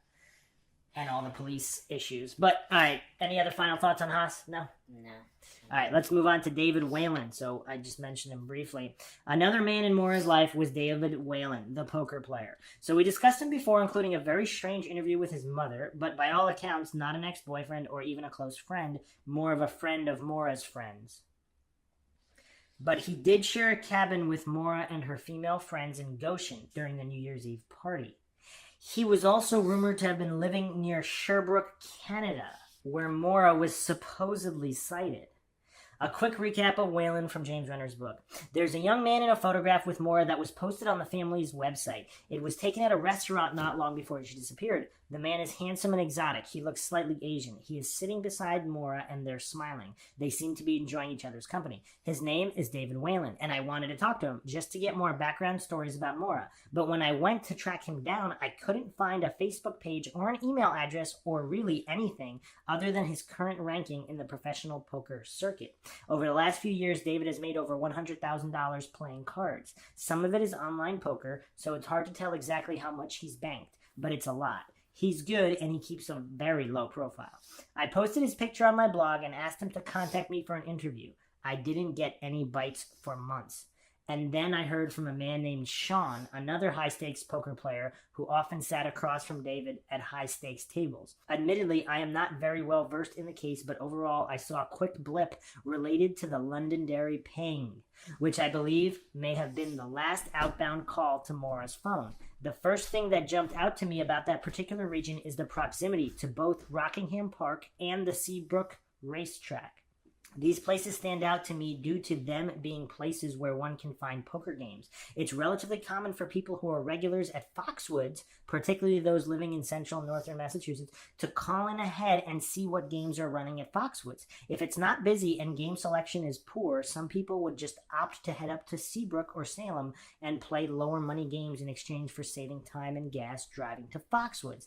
I called Sean immediately. "Where is David now?" I asked. "Last I heard, he was living in Canada. Gambling tax laws are better up there, and you can still get away with playing online. There are some good tables in and around Montreal, but I heard he was living outside the city." "Where?" "Sherbrooke." Where is Sherbrooke? "Outside Montreal." Okay. We went on the hunt, my irregulars and I. A lawyer named Sam, who runs another site devoted to Maura's case, Not Without Peril. That's Sam Lanyard. And we actually went over the interview with David Whalen's mother, remember? Which was the strangest thing ever. She seemed to not quite know exactly where he was or weird details that she should have known. From David's Twitter account, he was using the handle David Tadas, or Tadaz. Tadas, T-A-D-A-S, a shortening of his middle name. Combing through his tweets, I discovered some alarming messages. Well, if voluntary manslaughter is a crime, then yes, I guess I'm a criminal. Voluntary manslaughter is a crime, then I'm a criminal. Oh, I get it. I misread one girl for having a rape fantasy, and all of a sudden I'm a rapist. If I ever get charged with murder, I'll probably use the classic "I was playing Simon Says" defense. That's very interesting. And so those are some of his supposedly joke tweets. What day was it? I don't know. Oh. It wasn't right after she died. Yeah, of course, because Twitter wasn't Yeah. even there. I posted some of the tweets on my blog. Later that day, David sent me an email using a temporary account linked to an IP address that tracked back to a computer in Connecticut. He said, I have noticed that you continue to post about me on your website, he wrote. It seems that you came across a picture of me in college and built a narrative about my potential involvement with Maura. Reading the post comments from strangers that speculate about my life based on one photo makes me nauseous. I was a friend of Maura's in high school and college. He put high school / college.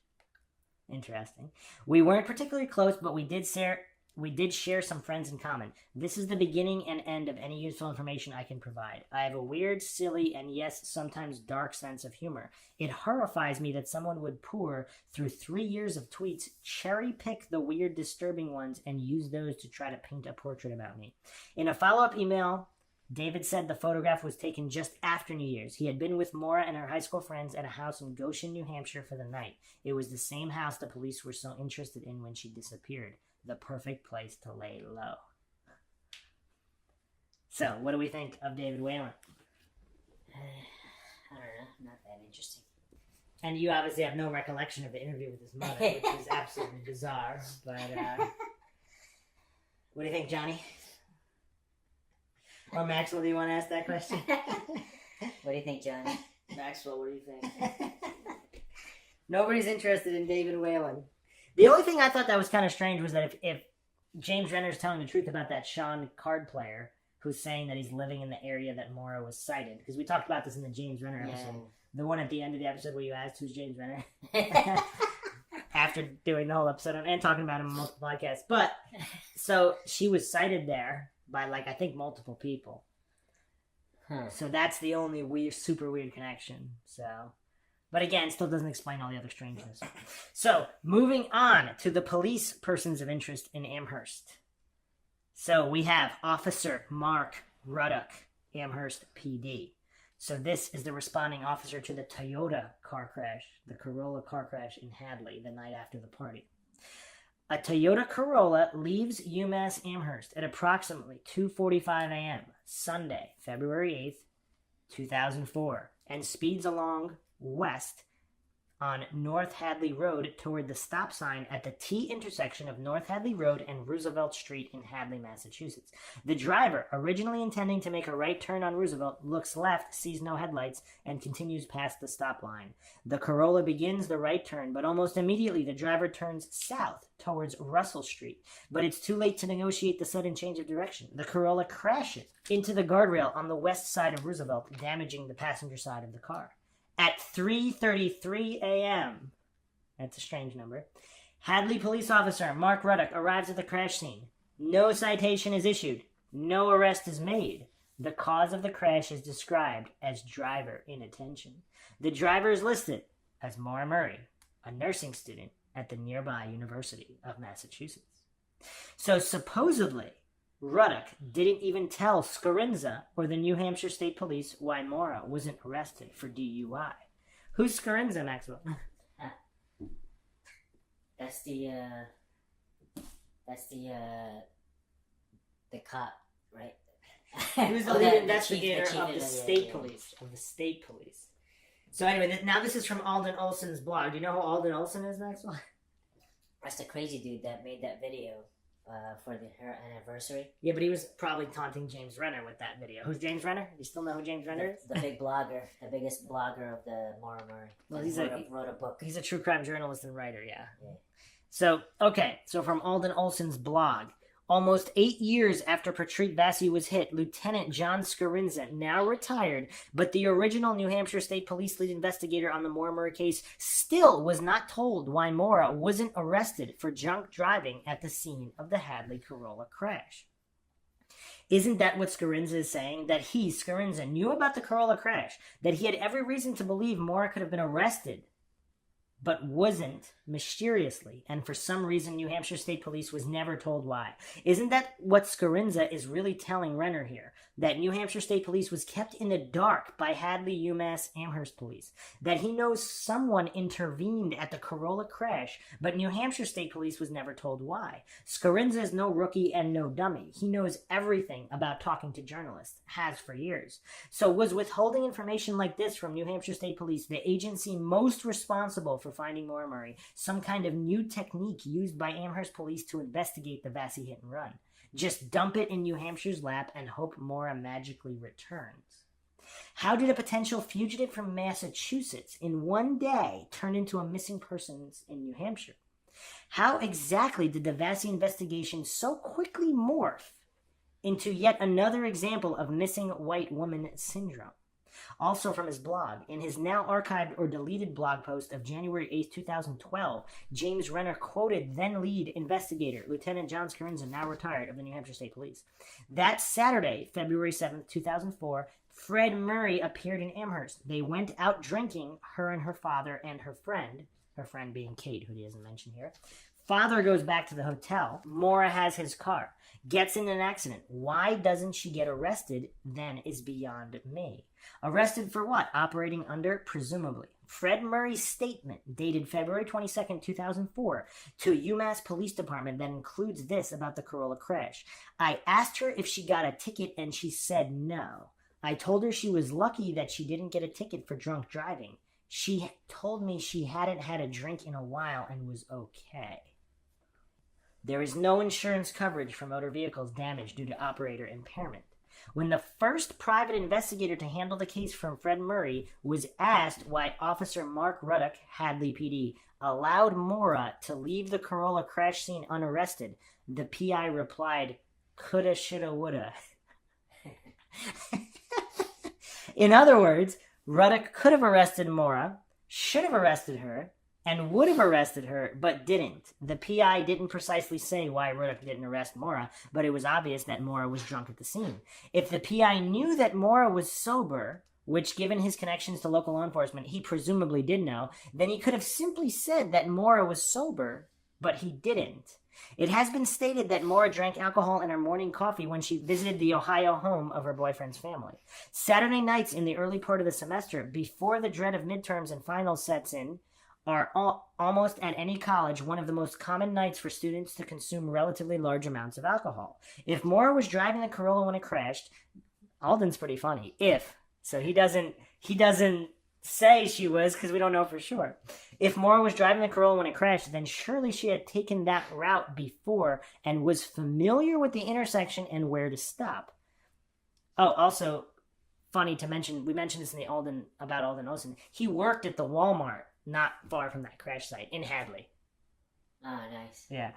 Failure to safely negotiate that well-marked, well-lighted intersection indicates impairment. Renner, according to his blog post of November 8th, 2013, spoke with Mark Ruddock, who was the responding officer from Hadley at the Corolla crash site. Renner writes, when asked why Ruddock did not charge Maura with DUI that night, Ruddock hung up on me. So he didn't say she wasn't drunk. He didn't make up any excuses. He just hung up the phone right there. Interesting. If Maura had been sober, wouldn't Ruddock have simply told Renner that she was sober? Was Maura sober when she crashed the Corolla? Possibly, but the evidence overwhelmingly indicates that she was drunk. Once again, if she was driving. So why did Ruddock let her go? It is way too risky for a police officer to allow a drunk driver to leave the scene of a single car crash. After all, the operator may, after leaving the scene, drive another car, or it may engage in behavior dangerous to herself or others, or may have sustained an invisible injury. Given his liability alone, it seems absurd to believe that Ruddock would have fallen for a sob story from a drunk UMass student who had just plowed a car into a guardrail. As Billy Jensen pointed out on episode 54 of the Missing Maura Murray podcast, bottom line is, if she would have gotten a breathalyzer, we might not be talking about this now. 3:30 at night, a weekend, a young girl who, come on, you don't give her a breathalyzer? They give her the breathalyzer, she's cuffed and stuffed. And then there's a whole support system that's around her, and she doesn't go missing. Good point, but the chance that Ruddock decided on his own to let Maura go is, in my opinion, so small it cannot even be calculated. I believe that Ruddock would have never allowed a drunk driver who had just crashed a car to leave the scene of the single-car crash unless he was strongly persuaded by someone else to let her go. The most likely candidate, in my opinion, another police officer. James Renner called Ruddock from his blog, spoke to Hadley police officer Mark Ruddock today. He was the police officer who responded to Maura's crash in Hadley, Massachusetts, early morning of February 8, 2004, which occurred after a night of excessive drinking. According to Ruddock, Maura would have likely been cited for failure to control her vehicle if she hadn't have disappeared shortly hereafter. Getting a misdemeanor likely would have impacted Maura's deal with the courts related to the credit card fraud. When asked why he did not charge her with a DUI that night, Ruddock hung up on me. So this is interesting. So basically he admitted that if she hadn't disappeared, she would have been cited for failure to control her vehicle, but why wasn't she cited that night? I don't know. Or was she cited? She definitely wasn't arrested for drunk driving. So they would have given her a lesser charge even if she was drunk driving, if she happened to not go missing? That's really bizarre. So here's the thing. So did someone, possibly the unnamed police cadet, possibly the most mysterious person of interest in this entire case, intervene on her behalf? Or were calls to other superiors made? Was this because Maura was now part of a CI program after the credit card fraud incident, or a different reason? Or, thinking out loud here, was Billy connected to some of these superiors through some kind of West Point connections we don't know about? Because if Billy's making all those crazy calls, he's making those calls on Sunday, the day before she disappeared. What's going on here? So what do you think? Was Maura drunk at that accident scene at Hadley? And where does the cadet fit in on this? So here's a more thorough post. Any thoughts, Maxwell? Well, you said the cadet is the mystery. Yeah, we'll get to him in a second, yeah. Him or her, I guess. And how does everyone know that this was? I mean, if he was a mystery and he's unknown, like how does? Oh, I'll get to that in a minute.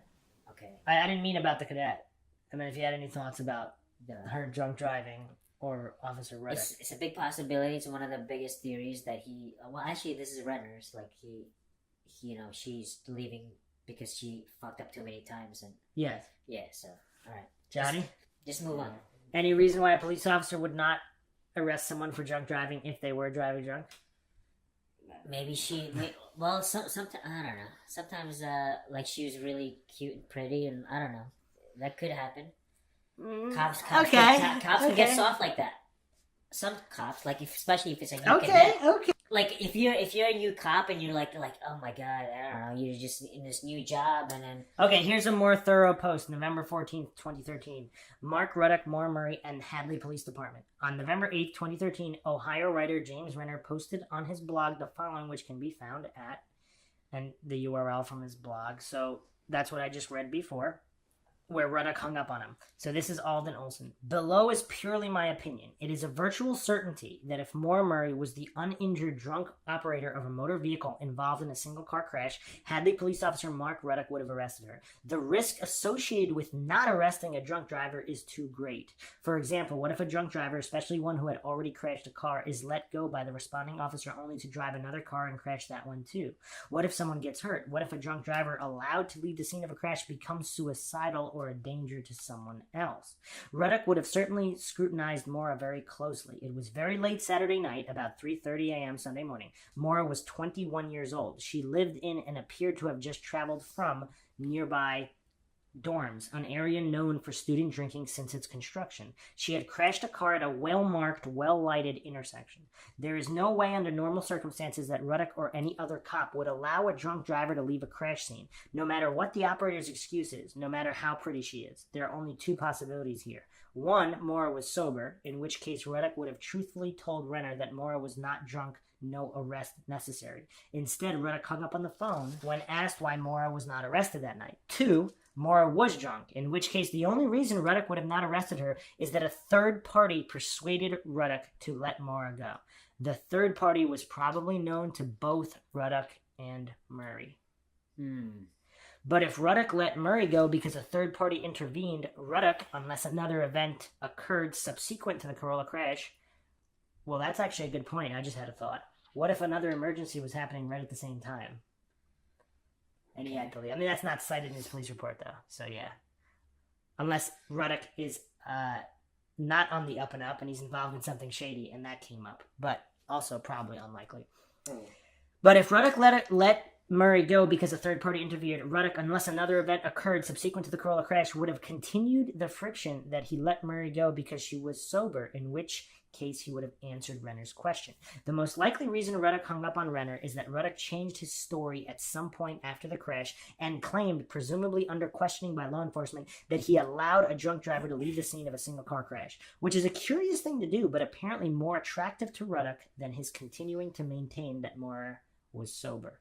That Ruddock changed his story after the crash was corroborated by Hadley private investigator R.C. Stevens on May 27, 2011. Stevens, owner of PSII Inc., provided his services to the Murray family shortly after Maura Murray disappeared. If Ruddock changed his story from Maura was sober to Maura was drunk, then he may have done so because investigators had learned that a third party had persuaded Ruddock to let an intoxicated Murray leave the scene unarrested.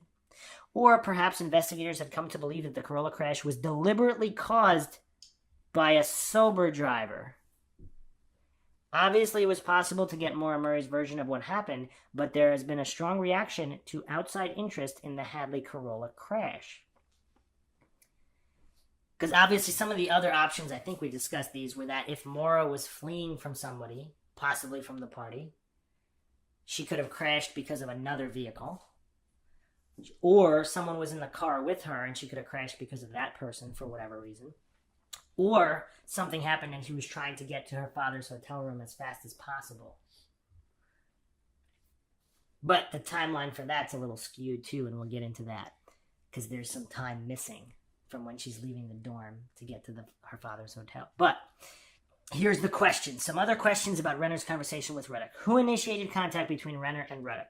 How was contact initiated? Did Renner call Ruddock or did Ruddock call Renner? Where was Ruddock when he spoke with Renner? Was Ruddock prompted by a third party to talk with Renner? Did Ruddock have permission from anyone else to talk with Renner? Do either Ruddock or Renner attempt to reconnect with the other after the phone call terminated? Was the conversation conducted on landline phones or cell phones or both? It might be noted that Ruddock worked for the police department in Gill, Massachusetts, next to Greenfield, before working at the Hadley Police Department. So Alden Olson has done some digging here.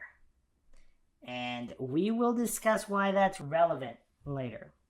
So what do we think of Ruddock? Strange, unusual, he just let Maura go because she was pretty, or because someone else intervened? Or because phone calls were made? Was Billy involved? Or does Billy know somebody? I think I remember you mentioning Billy involved in this particular issue. Yeah, if Billy's involved across the board, there's some overlap. What do you think, Johnny? I don't know how he has so much, how he would have that much influence. He wouldn't, but the people he knew at West Point? Yeah. That West Point connection, I don't know how, I guess that's... Really, I mean, there's some higher up people. Yeah, there's higher up people there, too. People in Washington, D.C. West Point is connected to Washington, D.C. as well. Yeah. So there's a lot of bizarre connections here. Is that ever big in conspiracy world, by the way, the West Point connection? Is that really big? Or what do you mean, conspiracy world? Like, relating to Maura Murray or not? No, just in general. Like, was West Point a big part? I haven't seen too many. Because I know the... Well, we've mentioned this before. That Monday, not only is that when they announced Petri Vassi was in a coma, that was also when West Point announced a scandal, a sexual harassment scandal. We talked about this. Some of the theories is if Maura was involved in that while she was at West Point and someone was trying to silence her for whatever reason, or because of people involved, or people covering up from other people, because Billy called a whole lot of people who knew Maura at West Point. All right, moving on. We have Sergeant Jeffrey Skinner. Sergeant Skinner, from January 2004 to May 2005, was Assistant Resident Hall Security Program Coordinator before joining the UMass Police Department afterwards. So he most likely did know Maura, at least in passing.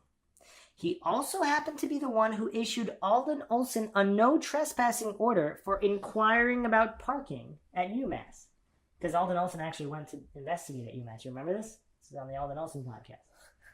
Maxwell knows what's up.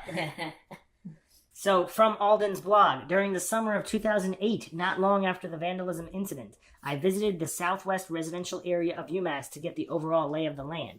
Kennedy Hall, the dorm where Maura lived, and nearby Melville Hall, the dorm where Maura worked, a security assignment, are part of the SW residential area. After looking around a little, I noticed a UMass cop on a bicycle patrol.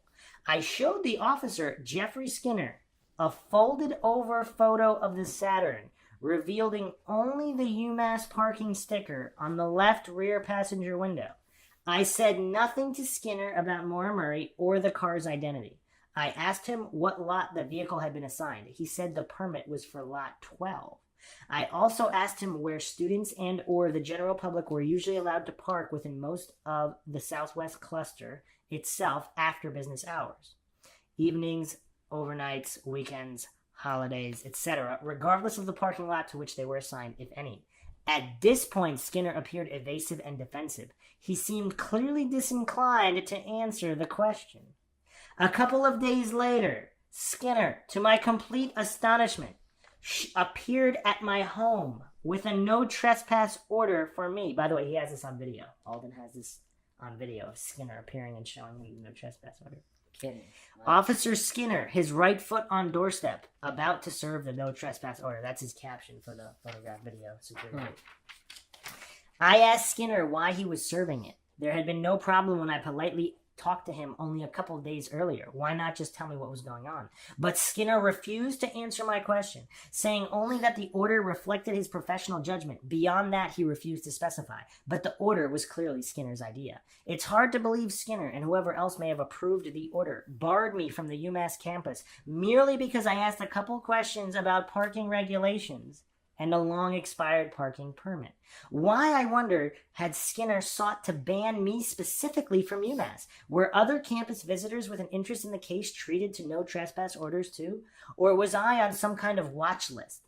And, just as important, why was the reason a secret? How often are people given no trespass orders but not told why? I was totally baffled. Okay, between BSG, so BSG is the body shop guy who Alden Olson showed a photo of the Saturn, and he brought up also seeing the Corolla accident. Nobody was talking about Maura Murray. And that body shop guy was based in Greenfield, where Ruddock had previously worked nearby as a police officer. Lot of strange connections here. So between BSG and Skinner, the Saturn suddenly seemed a far more sensitive concern than I had previously realized. If the no trespass order followed hard on the heels of the vandalism, which it did, was it too related to what I had recently written on topics? And so the vandalism he's talking about, somebody like messed up his lawnmower and after he talked to the body shop guy. Yeah, that was crazy. Little did I know when I asked him about the parking sticker that Skinner, a UMass alum, had worked in residential security with Maura while they were both students. So Skinner knew Maura Murray, so when he showed the picture of the Saturn, he knew. He must have known.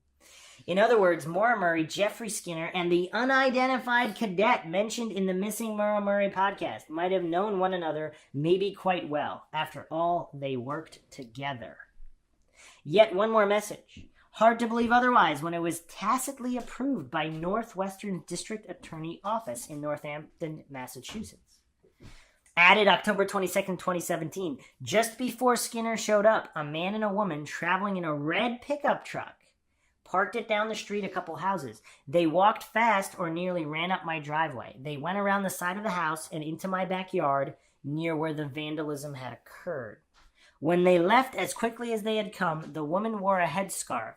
At the time, I thought they were simply looking for a missing dog. What do you think about that, Maxwell? We talked about that before on the Alden Olson podcast. So just before Skinner showed up, a man and a woman in a red truck were by his This house. red truck keeps appearing. I know, right? What's going on? I mean, it was a popular color, but still. Yeah. Well, not that popular. Like, white is probably more popular than red. So it seems that now Sergeant Jeffrey Skinner, UMPD, was also an alum of UMass and that was there during the same time as Maura. And he did the same job as Maura, being a student residential hall security detail during the time. He later became a member of the UMPD after graduation, where he had successfully gone up the ranks. I assume they would have crossed paths, known each other, and may have even had the same boss. Although it was Hadley PD Mark Ruddock that came to the Toyota crash scene of Maura and let her leave without any sobriety tests, could there have been an unknown influence working here also? Even New Hampshire's Lieutenant Scarinza seemed baffled by how this scenario of this earlier crash was played out. And there was a mention of a cadet at the scene. But did that imply Maura, Billy, or other, a UMass PD cadet in training? UMPD did recruit college students in programs where West Point military officers given a pass occasionally with dalliances with local law enforcement. This crash scene almost seems as weird as the one in Haverhill, New Hampshire without the missing girl, yet more questions. So it seems that Skinner and Maura would have known each other because they were there at the same time. So once again, if this goes back to Maura being a confidential informant, or, so there's two scenarios where this could unfold this way. If Maura's a confidential informant, she knows all these people, and, well, there's actually three scenarios. Actually, probably four. Okay.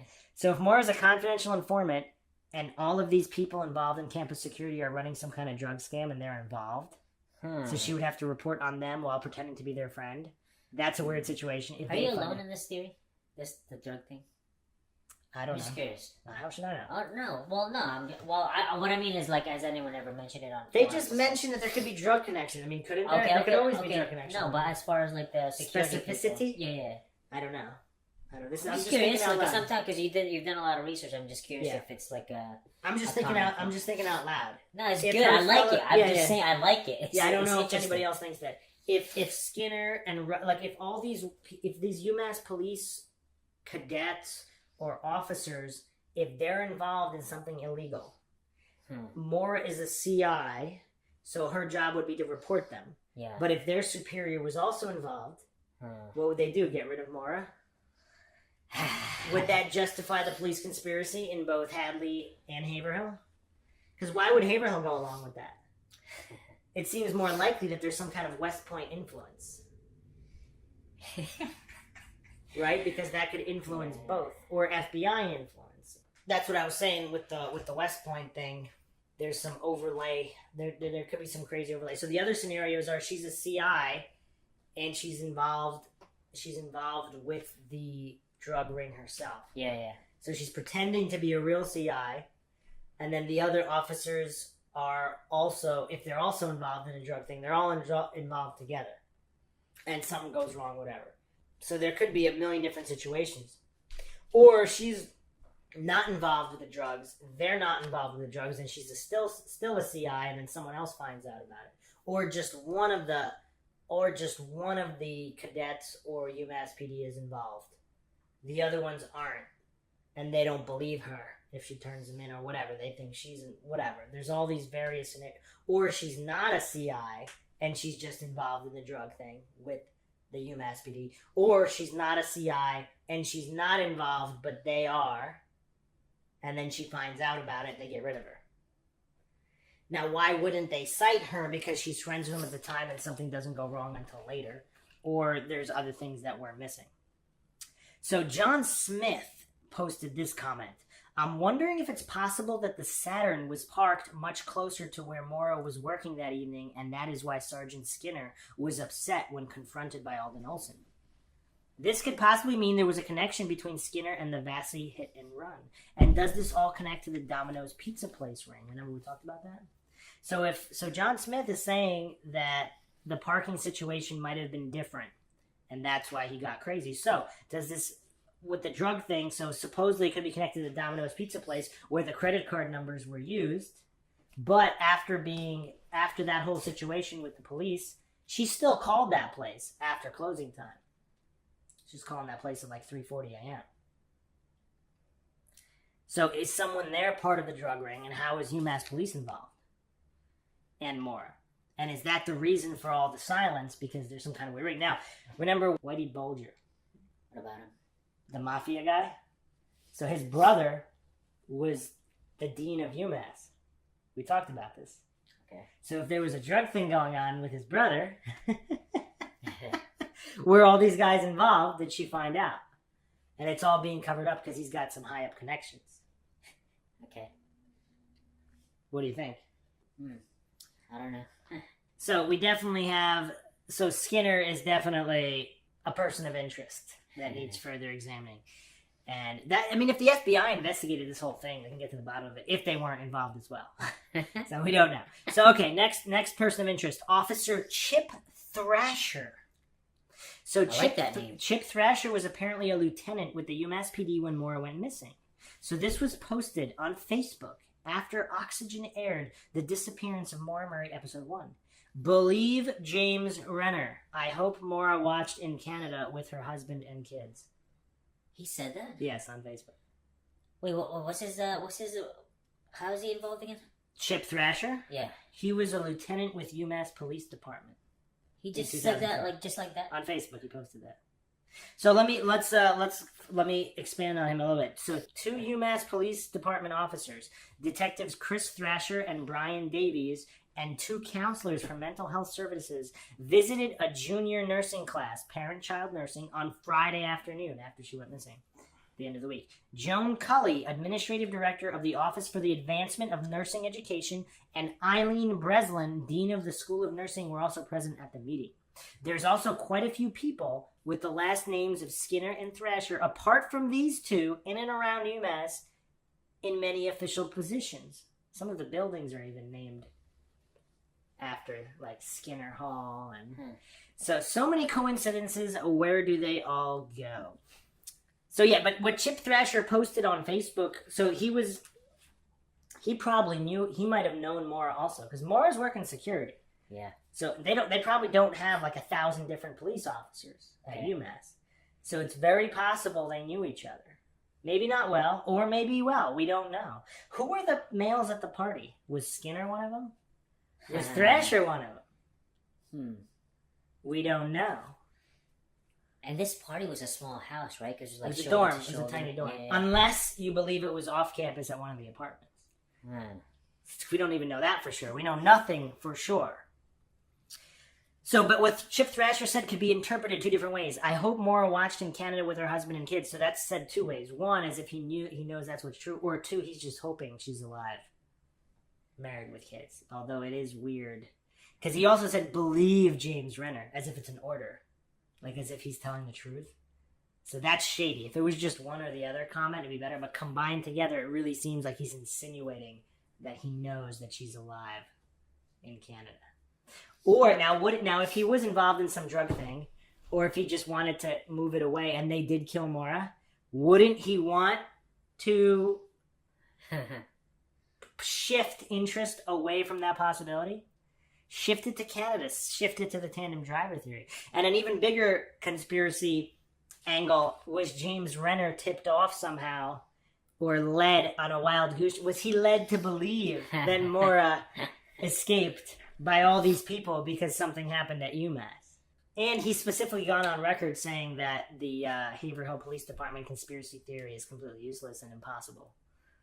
That they had anything to do with it. Beyond reproach. Which is a strange thing to say. Especially because in his book he actually mentions when he was actually assaulted by a police officer that lied about the assault, and the only reason that he still had to go to jail, but he got a lesser charge because there was a witness. He defended himself against a police officer in court. And there was a witness that the police officer smashed him against the wall. But then he lied about it and said that he was resisting arrest first. So if it wasn't for the witness, James Renner might still be in jail. So he knows police can be shady, but he says they're beyond reproach. Unless he's just doing that as a public facade.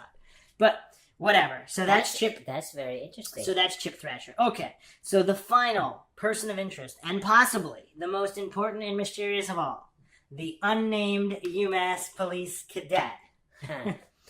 So, many theories abound, but this was the cadet that actually called in That's very interesting. I mean, unnamed, like, there's gotta be, how many cadets are there? I mean, That's just a good list them. question. Just put a list down and I'm just... thinking 24 or so. Maybe 20. Like, it's not like a big mystery. I mean, how many It's cadets not are there? hundreds. Put a Yeah, list. it's not hundreds of thousands.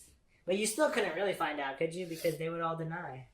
Well, you can cut it down to like I'm three, not sure at there was least. a list, though. Or it's not public. So I don't know if you could... Yeah, but that'd be interesting.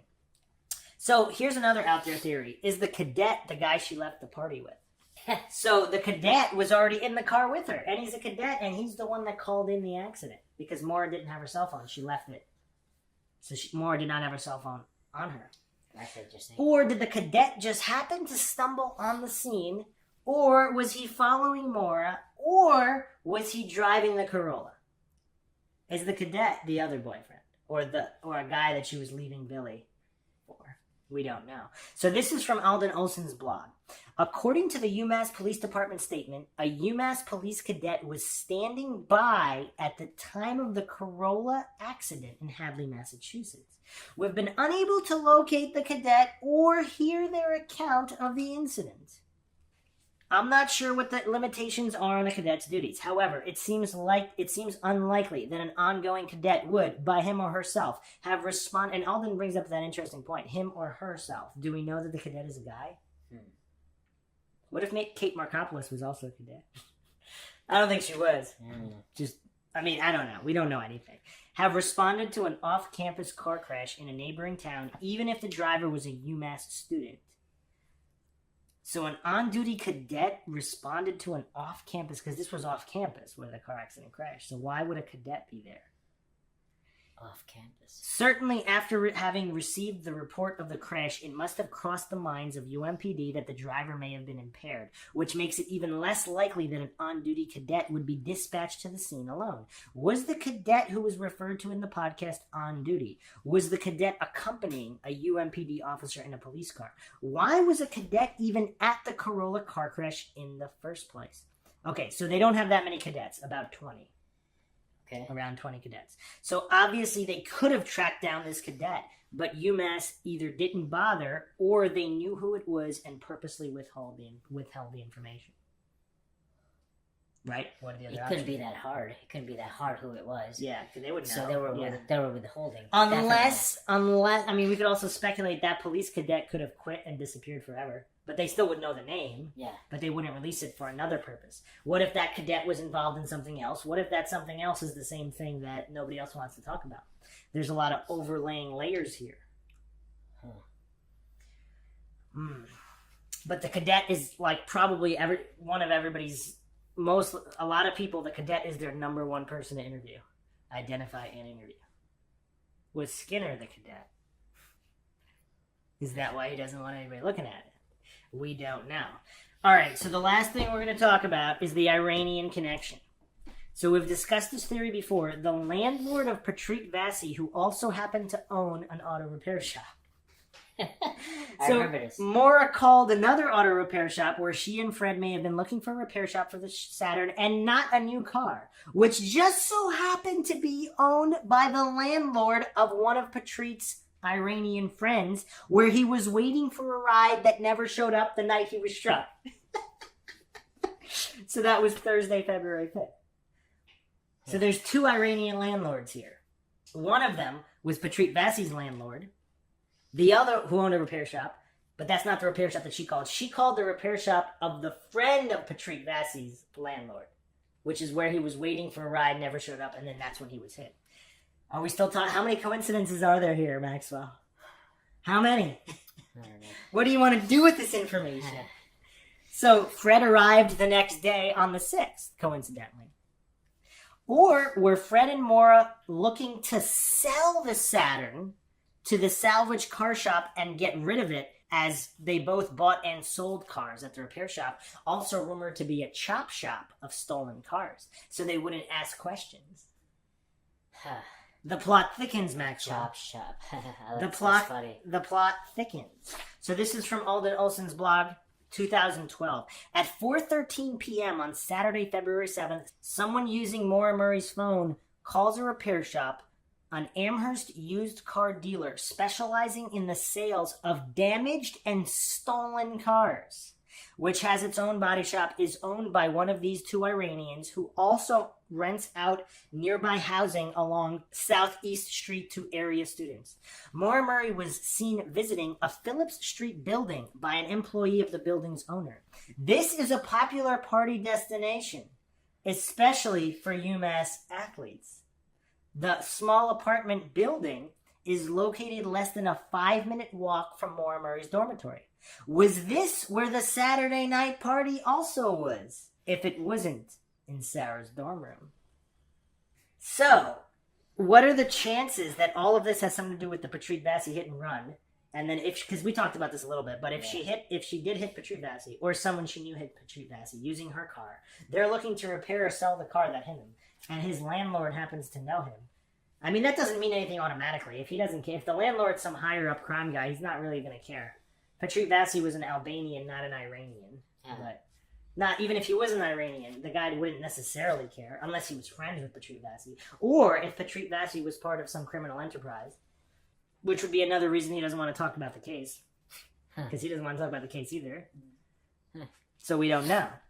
So an Iranian owning an auto repair shop also happens to own the mortgage on this building, the Phillips Street address, the party house. So in another strange connection, Olsen apparently ran a search on Helena Murray, who was the administrator of the Missing Maura Murray website, and said she actually co-signed on an apartment at the Phillips Street address, this apartment building, in 2006.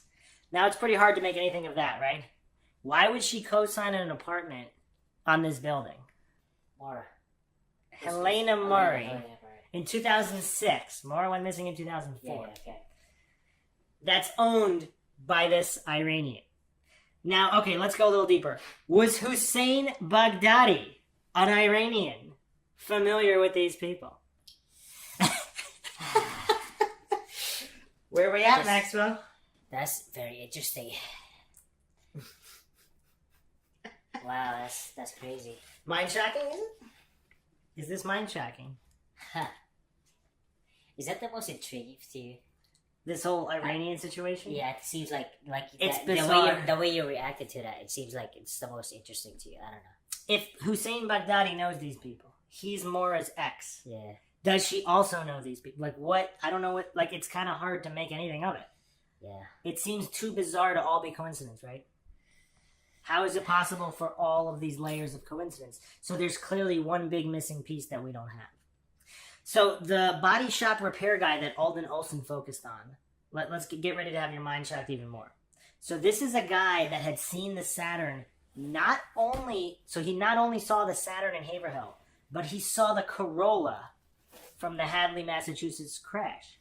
When Alden showed him a picture of the Saturn, he recognized it from before it left New Hampshire. Is that strange or what? That's pretty strange.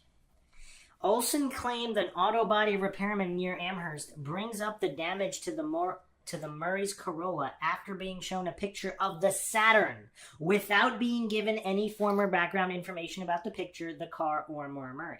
From Olsen's blog, in order to satisfy my own curiosity, I showed a photo of the Saturn's damage to 5 or 6 auto body repairmen. I said nothing about the car itself, nothing about its history. I asked only what they thought had caused the damage. As far as they knew, I was showing them a photo of a random car they had never seen. I wanted only their objective opinions of what had caused the damage. All auto body repairmen agreed that the pronounced dent on the front left corner of the hood was caused by contact with some kind of overhanging object such as a trailer hitch, the stinger of a tow truck, or a tractor trailer's ICC bar. So this also goes with what the League of Investigators that investigated the case, they said the accident was staged in Haverhill, and they said that the damage looked like it was caused by an overhanging object. Because there was no damage to a tree, right? Right, yeah. It could have hit anything except the tree. So weird. They said. Now, wait, so, and the guys that Alden is interviewing, they're corroborating what the PIs found in New Hampshire. So everybody agrees. So strange. The Saturn collided with an overhanging object or some other object. Did the witnesses at the crash site in New Hampshire? No one heard anything, right? They did. The Westmans. Oh, so like they heard the crash. They heard an acceleration and then a thud type crash, yeah.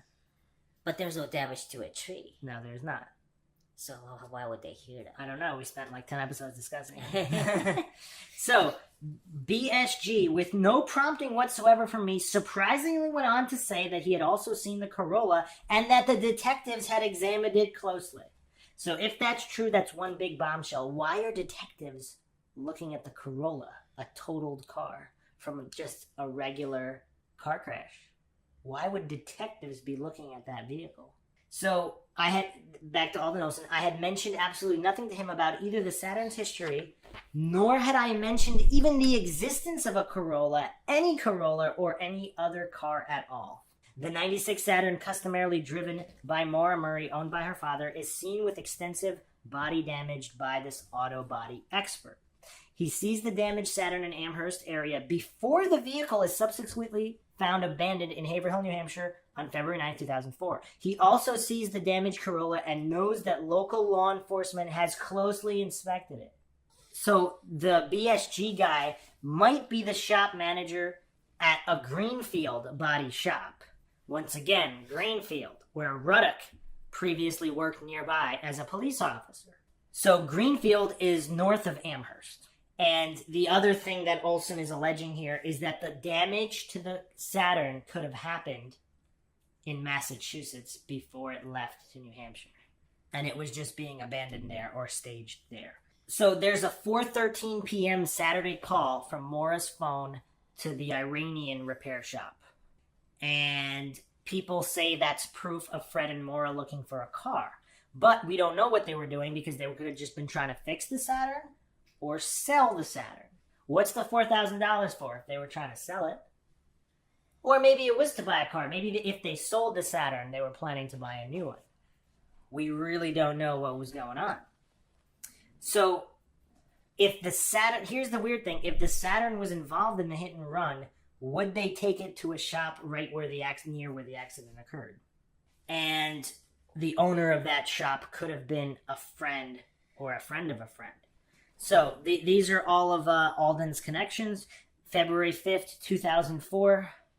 Petri Vassi, an Iranian student at UMass, waits for a ride at a house rented by an Iranian friend on Southeast Street, Amherst, Massachusetts. The ride never shows. Vassi walks toward the UMass campus. He is struck and almost killed on Triangle Street by a hit-and-run driver of an unknown vehicle. The rental house on Southeast Street is owned by this Iranian. He names him. At 4:13 p.m. on Saturday, February 7th, 2004, someone using Maura Murray's phone calls this repair shop, used car dealership specializing in the sales of damaged and stolen cars, owned by this particular Iranian, the one that Vassi the one that owns Vassi's friend's building. Okay, this Iranian is a UMass alum. More connections to UMass. He's a UMass alum, graduated in '92, majoring in economics. Vassi was also an economics major. Hossein Baghdadi was a PhD student in chemical engineering. However, this Iranian seems pretty outgoing. From a recent 2015 article, I found the last sentence interesting. Iranian said he hosts gatherings of Iranian students in the area to make them feel welcome. So this Iranian is prominent in Amherst. He's not just some random guy. So he knows a lot of the students, so now it's even more likely that he might have personally known Petri Vassi. So it's certainly plausible that Hossein Baghdadi and the Iranian could have known each other, and even Maura and the Iranian. So Maxwell, the plot thickens. If Maura is going out with Baghdadi at this time, and Baghdadi knows this Iranian, that's connected to all these Iranian students. Are you following? Yes. If Maura is with Baghdadi, Yeah. and Baghdadi knows this guy, he owns a repair shop, he knows. So Maura could possibly know all of these Iranians, including Petri Vassi, right? Very interesting. So, what does this all mean? So why wait till Monday to get rid of the Saturn if the Saturn was involved in the Vassi hit and run? So maybe they had no idea. Maybe, is it possible this is all innocent? And it has nothing, they didn't know about the hit and run. And they just happened to want to buy a car 2 days after the hit and run. Is that possible, Maxwell? Is that possible? Or does everybody know everybody? Because Maura's connected to Baghdadi, who's possibly connected to all these other Iranian guys who actually, the repair and sales shop Iranian owner, who's also a landlord, who hosts parties for Iranian students, who's also an alum of UMass. Oh, man. Oh, man. That's mind-shocking, is it not? And if Maura was going out with Baghdadi, he might have introduced her to some people as well. Or are there some illegal enterprises involved here that Maura stumbled into? Is that why she broke up with Baghdadi and suddenly stopped seeing him? And stopped answering. Did she find out about this whole shady connection? Are the Iranians... Hold on a second, Maxwell. Think about this. What if the Iranians are involved in some kind of a drug enterprise and the UMass police department is also involved? And they're all kind of in it together? Okay. That's why the conspiracy of silence. That's why he's talking. And that's why Fred's not talking, because why would he implicate his daughter in the hit and run? And the whole thing could be innocent, too. Maura could have been not the one driving. What if it was Maura's friend who found out about the conspiracy and told Maura about it? What if they killed the friend because there were other hit and runs? I don't know how many people died, but there was like a bunch of hit and runs that year. Another coincidence. Not other years, just that previous year. At UMass. What was the number on that? I don't remember. But it was a lot more than... 4 to 7. The normal year average is like 1. You saved this for last on purpose. But it's mind-shocking. Is it not mind-shocking? So Alden is certainly insinuating that Maura and Fred were looking to get the Saturn repaired, and that Amherst PD had examined the Corolla and had an interest in it. So what I find interesting, if Alden Olson and James Renner joined forces, they would be a heck of an investigative team, would they not? Damn. They both investigated everything from both ends. Alden Olson and James Renner need to team up with John Smith. Huh. And then they get this whole thing solved real quick. That's interesting. Because they've been digging deep. So these are all the persons of interest at Amherst in Massachusetts. And a lot of stuff. If they all know each other, it is bizarre. What do you think, Johnny? It's mind-shocking. Oh, what was that, Johnny? Shocking my brain. Yes, mind-shocking indeed. So, we will be back. We have plenty more episodes to go over with plenty more mind-shocking information. But we hope you enjoyed this one. If you like our podcast, you can donate to our PayPal. Just check the link in the description. You can also check out our Facebook, Twitter, and Patreon. And subscribe to this YouTube account. Hit the Please. like button. Hit the like button and the little bell thing. And share with all your friends. This is Bruce McGuire signing off. Maxwell Powers here. Johnny Mills.